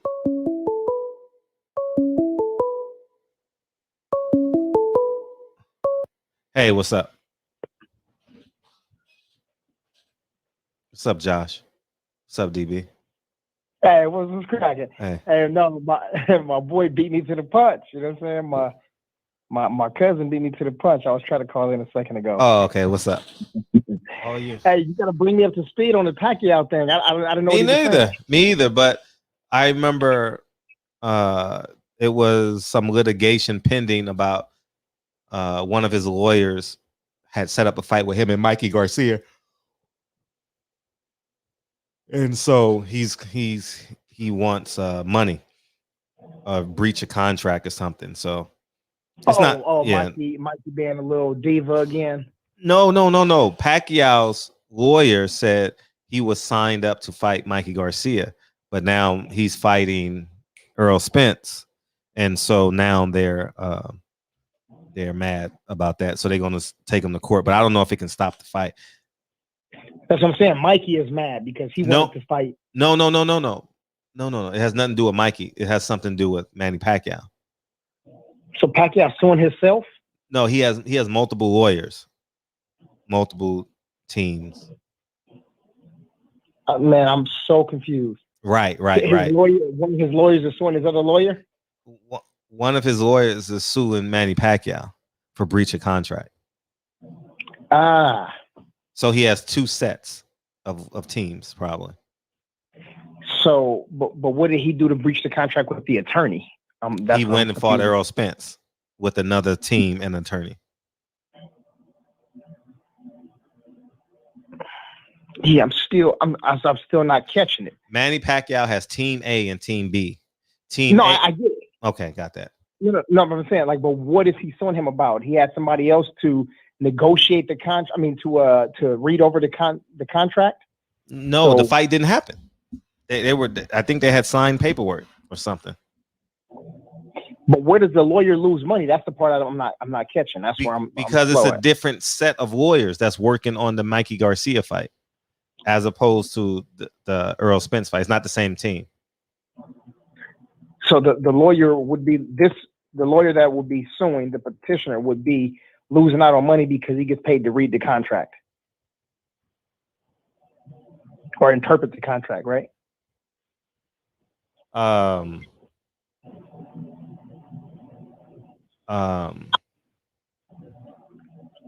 been around plenty of pro fighters, and I've never heard that before.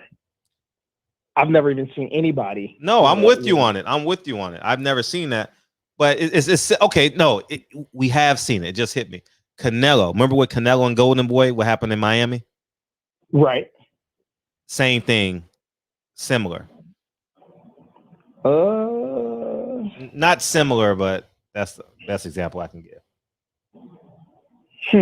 Yeah, I could have swore that this was Mikey trying to sue Manny Pacquiao because Pacquiao breached agreement with him because they were already in negotiations for them to try to fight.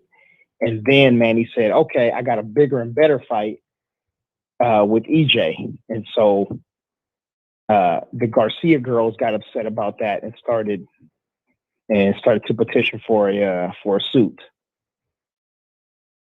Yeah, that's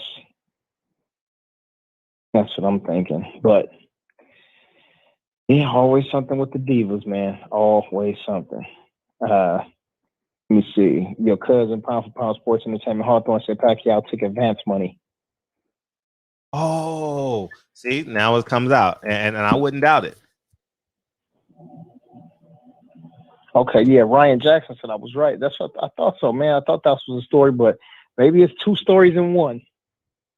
You know, yeah, Pacquiao is a politician, so can't trust him too much, and you already know how Mikey them get down. So, you know, we just be spinning our wheels trying to figure out who did and who said what. They all gonna be in court pointing fingers at themselves, like, oh, I'm telling on myself, huh? Start pointing the finger somewhere else. Yeah, but that's irrelevant. That has nothing to do with us. As long as nothing stops that Errol Spence fight, you know what I mean? Then I'm concerned. I'll be honest. I'm concerned about that fight. About EJ and Pacquiao? Yeah, I'm very concerned about that fight.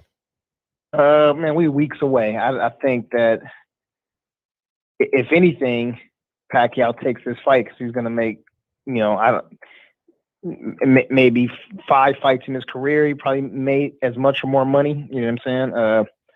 Oscar, Floyd. Anyway, a handful of fights, I'll just say. So I think this fight is much bigger than him fighting Mikey, I'd say. So I think he's making he's gonna make a. How much money is he making for this fight anyway? I don't know. Would you have? No, but what I'm saying is, in terms of COVID, that's why I'm concerned. I want to get to the fight. Shit, I mean that motherfucker. I don't know why they don't lock him up. This motherfucker running and being around everybody and. Eesh. Yeah. Oh, Pound for Pound said the judge rules on this on Thursday. Oh, this. All right. Okay. Well, there it is. 2.5 days. I guess we get what it is. So, yeah, Josh Williams, he said, fact. Yeah, this dude running all over LA and shit. He just, you know, if you're part of the gym, you can run with him. You know what I mean? So he ended up having like his core team, which is probably about 20 people, and then there's an additional 80 to 100 people randomly running with him. And these people be around him, and they circle up when he start doing his little workouts and shadow boxing and stuff. And yeah, and he's not face masked up and all of that. So, but you know, shit, let him do his thing. Shit, let him do his thing. Shit, let him have COVID and not realize it until he in a damn fight getting his body worked on. You know, yeah, do body work like DJ's gay cousin, our brother-in-law. Do some body work. EJ gonna work his ass. Yep. Put it on that boy. Yeah. Birdman gonna be saying, what happened to that boy? Yeah. What else, man? What else? Yeah, we got the Black Beast, Derek Lewis, man. Shit, here it is. I mean, at this stage today, right now, he's the second best heavyweight in the world because Francis has a belt, but it's gonna be the two best heavyweights, the two biggest knockout artists in the history of the heavyweight division, both with belts, premier title and the interim title. And that fight will happen sometime next year. And they said UFC going to Africa next year, so that might be a big fight. Where did Ali fight against George Foreman? Ali Boumbaye. The Rumble in the Jungle. Rumble in the Jungle. There you go. And the Rumble in the Jungle was that Angola? No. That was in the Congo. It was Zaire, right? Zaire, yeah. And Zaire is now I think it's the People's Democratic Republic of Congo, if I'm not mistaken. I could be wrong, but usually not. So I think that's it. But yeah, I think this will be a big fight, man, in Africa. And then also having Israel Adesanya on that card too. Also with the welterweight GOAT Kamaru Usman on that card too. After breaking Kobe Covington's jaw again, man. Yeah, this is gonna be crazy. Yeah, this is gonna be crazy.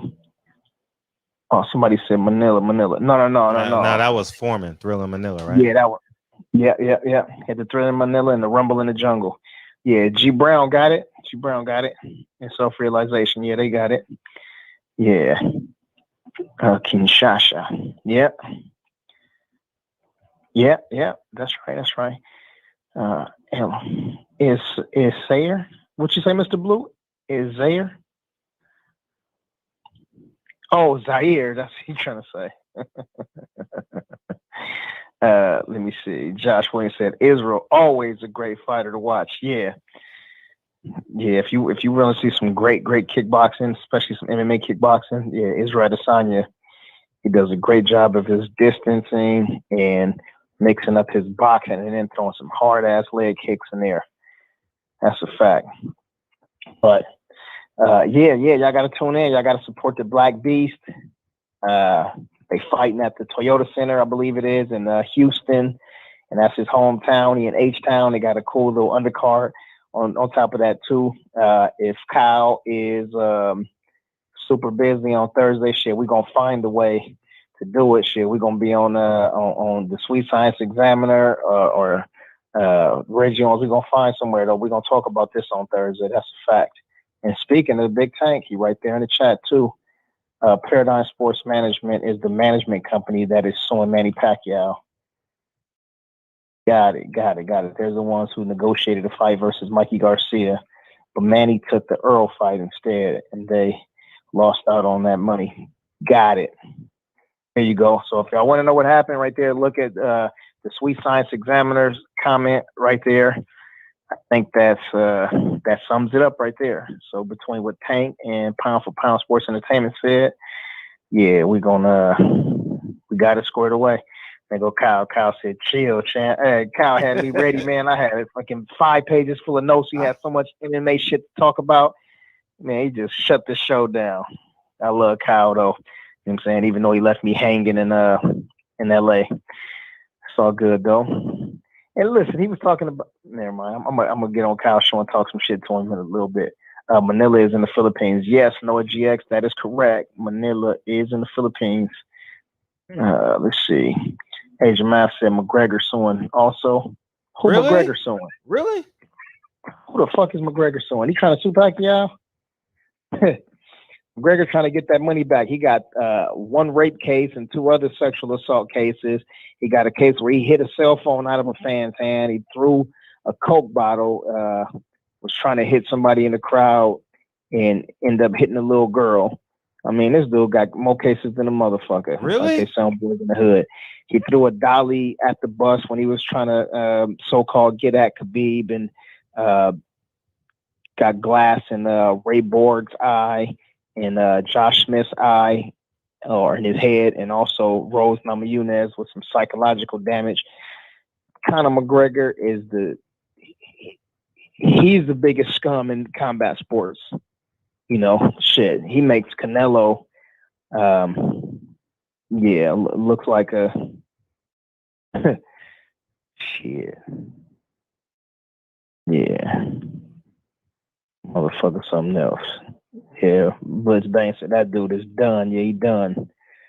Yeah, fuck that dude. Anyhow, what other boxing and MMA? Canelo's back in negotiation. You already know what I'm saying. You already know what I said, right? Yeah, of course. I already knew you should. You should have just named the show. I told you so. Nah, I can't put that in the title, man. Okay, Shit. I could have. We know what was coming. Shit, we knew what was coming. No, but it's important though. It's important moving forward, man. If you want to fight Canelo, you got to play stupid. Yeah. And I can't remember. I think DJ was the one that said it too, man. So I think another caller called in and said it. I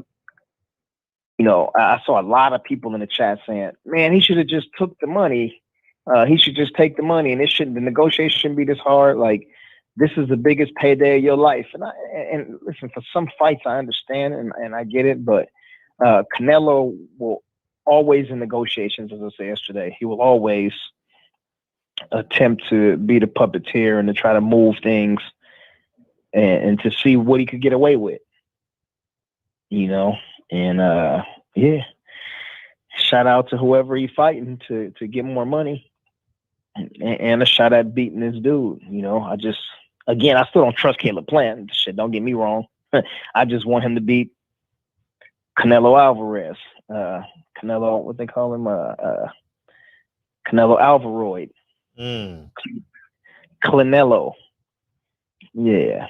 The diva, the disrespectful dude, cursing out Demetrius Andre's daddy, pretending like he didn't well, shit. As a matter of fact, not even pretend like he don't speak English, because I don't think he speaks English, but I think he learned enough English to be disrespectful to Demetrius Andre and his father. That's even worse. You learned enough to say, get the fuck out of here. Fuck you, motherfucker. I'll fuck you up outside. Get the fuck out of here. See, we forget about that part, and then everybody laugh at the other shit. Payday, payday. I know you want a payday. You're a prize fighter, but you shouldn't be talking about a payday. Piece of shit. This bank said he don't give a fuck. Let me see. Get that punk 25 mil. That's all. Yeah.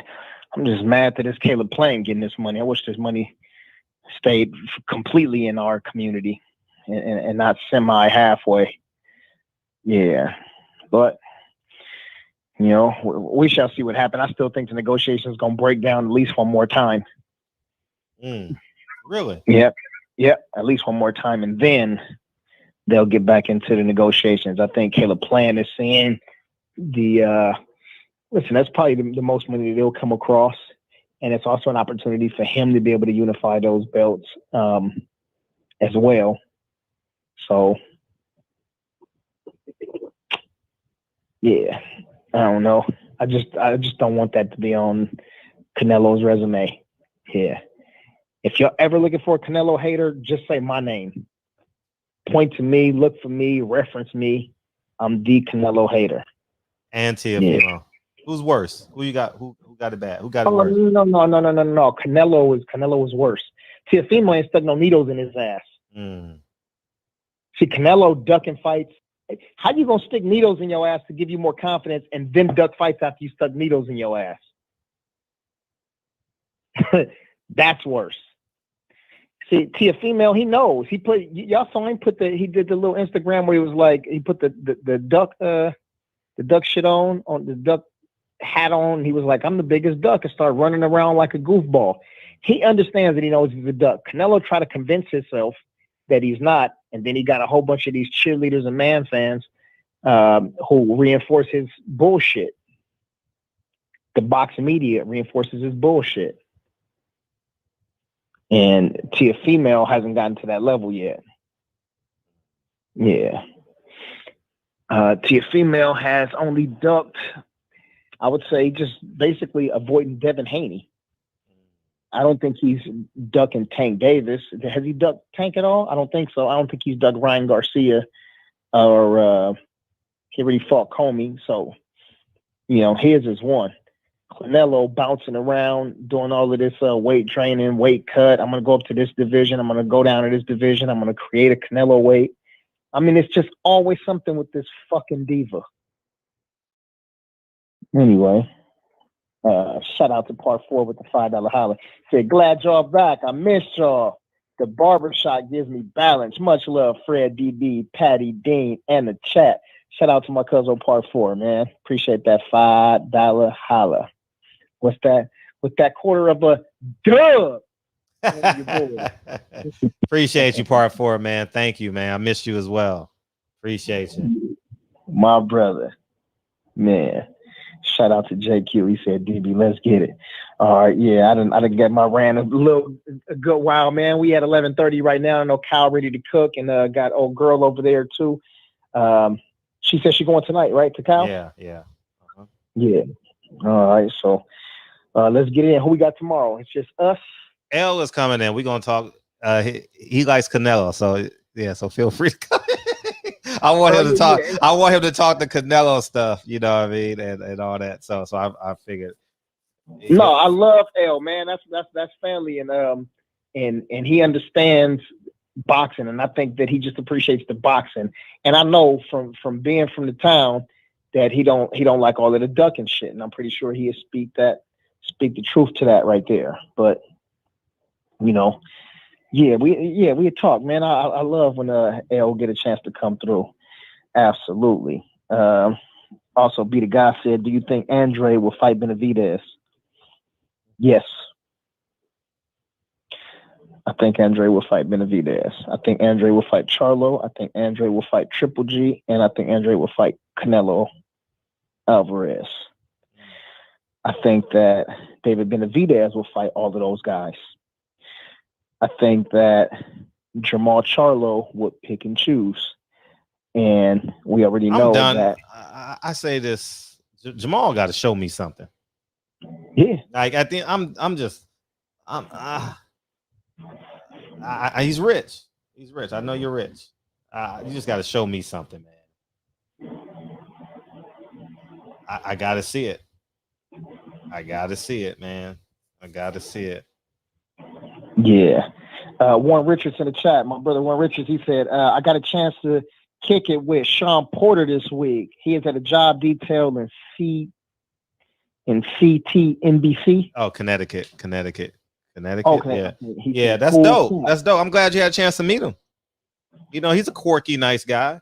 He's a quirky, nice guy. So it is what it is. So I think that Sean is one of those people. If you met him 3 times, you'd like him all 3 times. Yeah. But then you would hear him say something, because I think he's one of those people that likes to be politically correct. I don't think that Sean Porter wants to be a coon or nothing like that. I think he just wants to be PC, and whether it's black folks, white folks, Latinos, like it don't matter what it is. I think he just wants to be the politically correct guy, don't want to ruffle feathers. Yeah. And so when he tries to ruffle feathers, that's when it's like, this ain't you. Yeah. He said something that I just thought was damning. Who sent it to me? God damn. Oh man, I actually saw it. I saw it prior to him doing it. Someone else sent it to me. It was because anything about race, y'all niggas just flood my DM. But it was only 2 people who sent it to me, and he was talking to Rolly. He was talking to Rolly, and Rolly says, "I'm Cuban and something else." And Rolly said, "I thought I was black." Sean Porter says, "You're not black." Wait, hold on. Yeah, Let's exactly. And you and I need to do a show on this because you're of that cloth, meaning that you're from the islands as well. Your descendants are from the islands. But I couldn't believe it when he said that. I said, Rolly told Sean Porter that he was Cuban and something else. I forget right, what. Right. And then Rolly said, "I thought I was black," and Sean says, "You're not black." And I said, "Sean, yeah, someone gotta. I gotta, man. It's who the fuck? Yeah, you gotta send me that. Yeah, because I gotta timestamp it. If he said it in the on his podcast, shit, I'm not about to watch that shit. But it was someone timestamped it for me, and man, it was. I was like, man, Rolly's mom is black, and I'm just going off your word, Money in the Ghetto. So his dad is from Cuba, and his dad illegally. Do you know the story about Rolly? It's a great story. His dad went to jail. He was on a release program, and I saw it from that show. He was on a release program, and then he got and then while he was on a release program, he escaped to America, and he can't go back. Oh, that sounds like Jorge Masvidal's father. Yeah, same thing. Yeah, it's just an amazing story. Yeah, you know Terrence Crawford's mom sacrificed all that she had, and she was taking this dude around, and she was even paying dudes in the neighborhood $10 and $20 to take the stage to make sure that he grew up to be tough and strong. What a queen that is. Yeah. You know, Errol grew up in a 2-family home, man. His father has always been there, hard working, white collar / blue collar, nose to the grind, worked hard and did everything he could for his son, stand with his mom. And shout out to the Spencers, man. Shout out to them. Yeah, Deontay Wilder, you know his story? Yeah, man. I mean, it's some amazing stories out there. But yeah, anyhow, man. I'm like, where are you going with this? I think it's extraordinary that you swam from Cuba to America. I think it's extraordinary.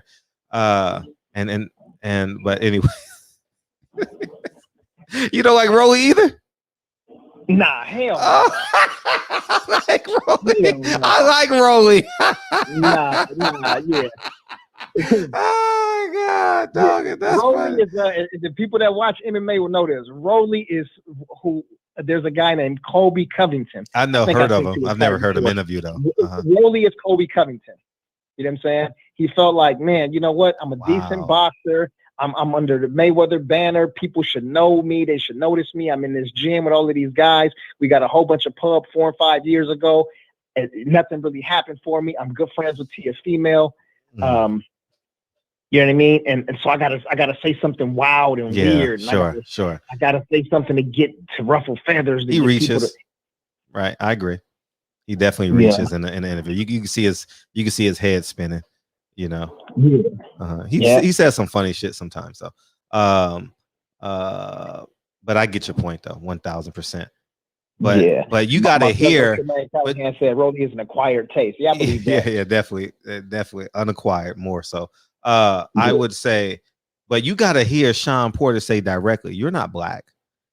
I'm like, Sean,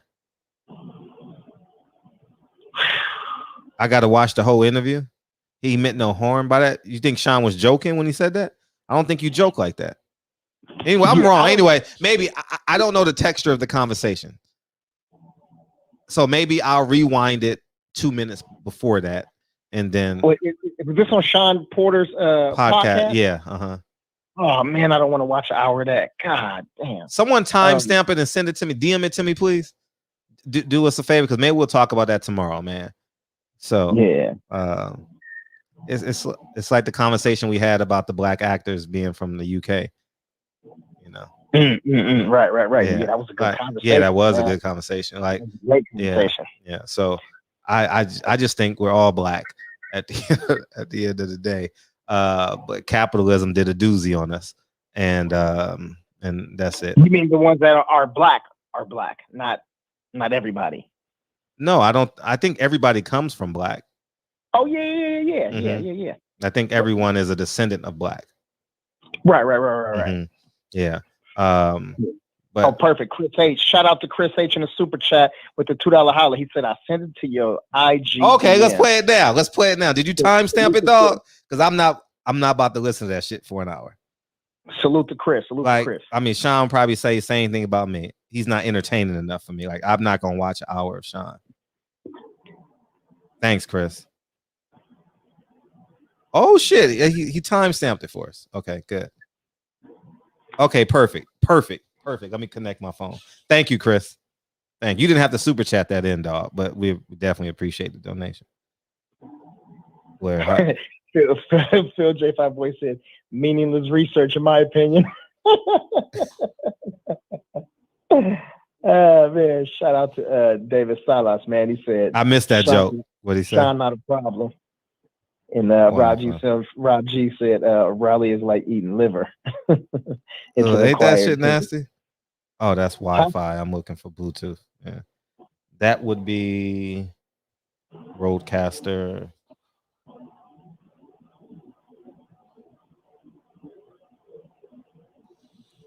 All right. Let's try it one more. No.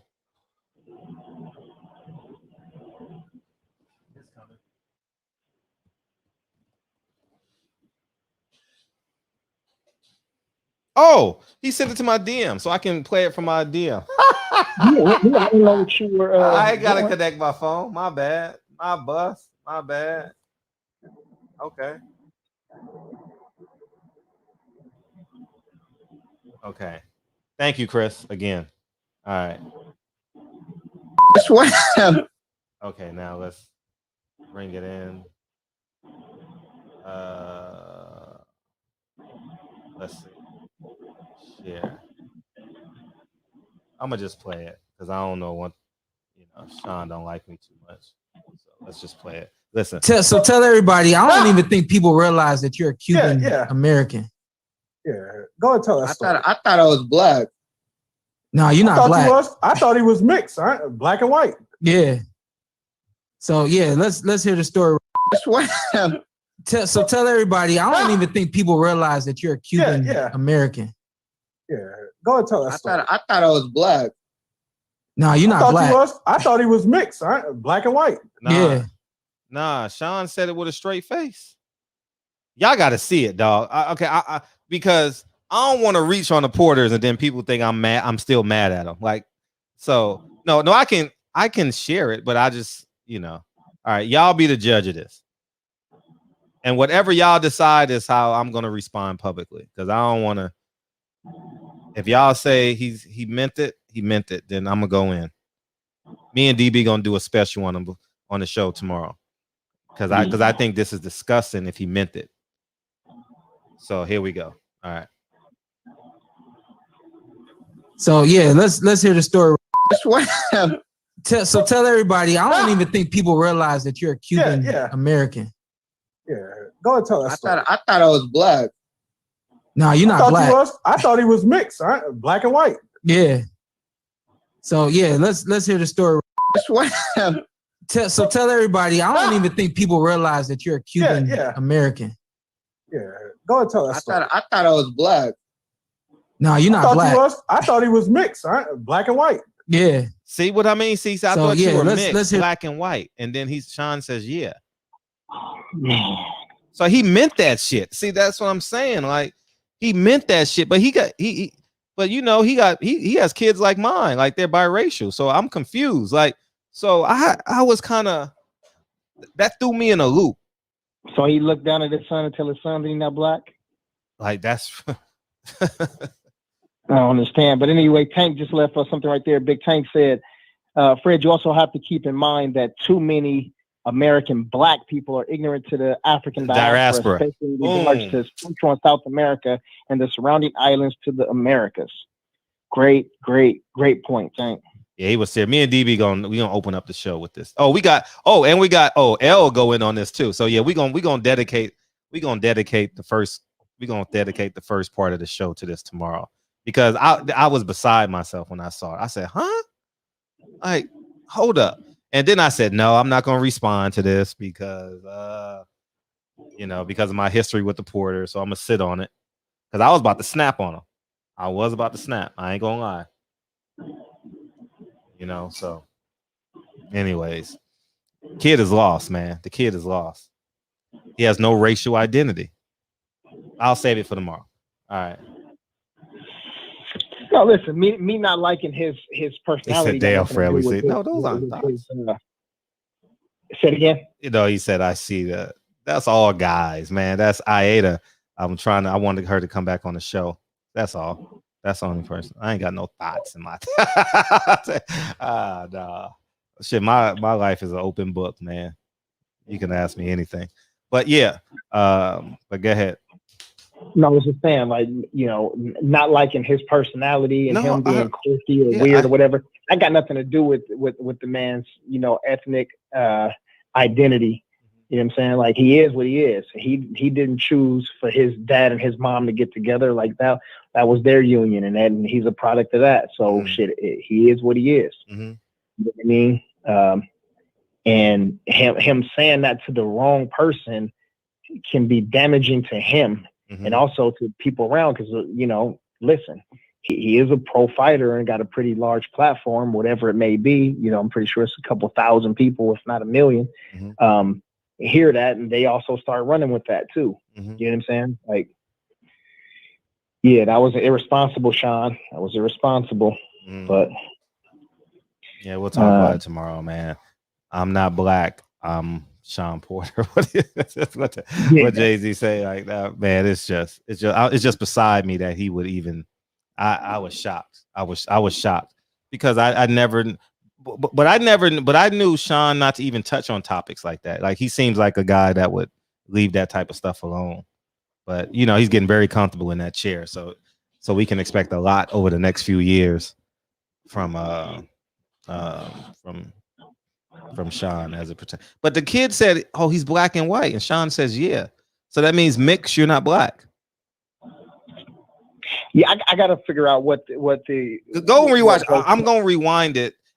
Hey, Chris, can you tell me the time on that please? And I'm gonna rewind it 3 minutes before that, because I want to be clear before I black out on this shit. Because I would slap the shit out of my son. I would. Oh God, I would beat. Oh my God. Lincoln probably be unrecognizable. I'm joking, but oh man, woo wee. Ooh, Lordy. Ooh, Jesus. Talking about, I'm not black. 22 minutes. 22 minutes. 22 minutes. Started at exactly. I'm Jamaican. Yes. Started at the 22-minute mark of last week's show. Hey, whatever happened to DB? Maybe we're gonna title the show that. Maybe we'll talk about that. Fuck Canelo. We're gonna talk about that tomorrow.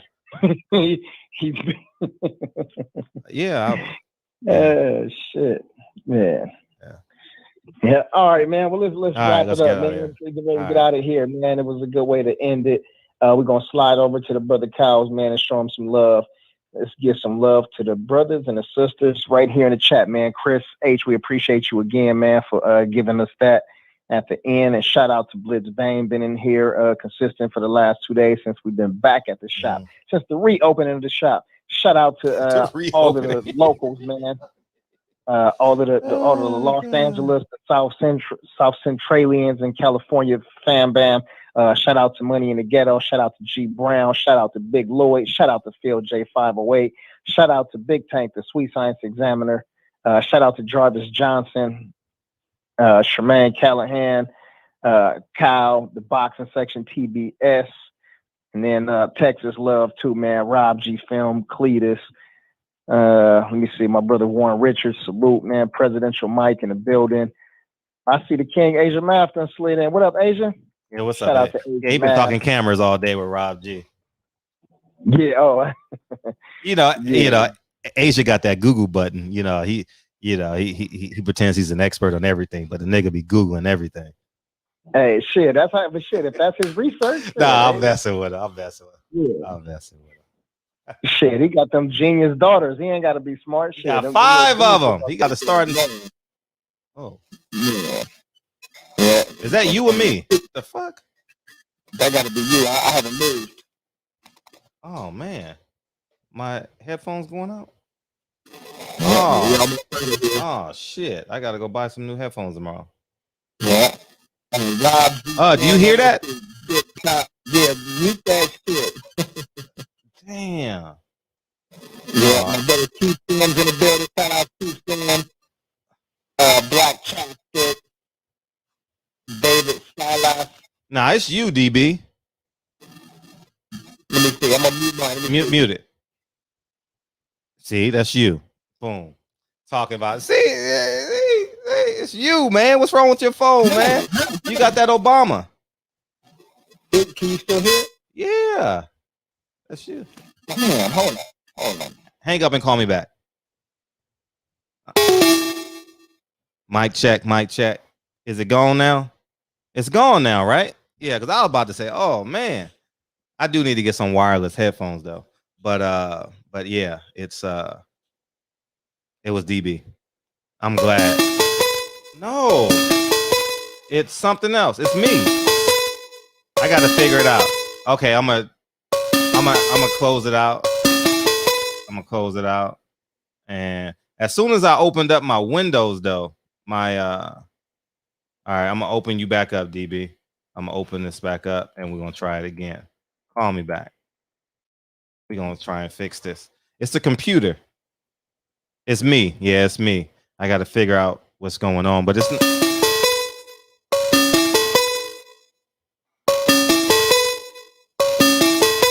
Wow. It's me. It's something have to do. That was you? Yeah, it's definitely me. Let's get out because the sound is bad. It has something. Yeah. Look, see the whole chat done blame DB. Fuck it, blame DB. I thought it's. I wonder. I've never seen this done before. So. And when you play the song, that shit gonna sound like some devil worship. It's gonna sound like playing some shit backwards. Actually, Rewind is a hell of a song by Nas. And speaking of Nas, comes out Friday. So. Hey, shout out to Nas. Mm-hmm. Yeah, man. Yeah, 3 States Below. Phantom Brother that came back in. Shout out to you, man. Ryan Jackson in the building too. Taylor Bell, Lynn Ray. Who else, man? Hardline Boss, Kevin Abinfest, and man, shout out to my brother Bottle Water. SF City Slicker. Man, let's get out of here. Play the song, man! See, it's playing fine.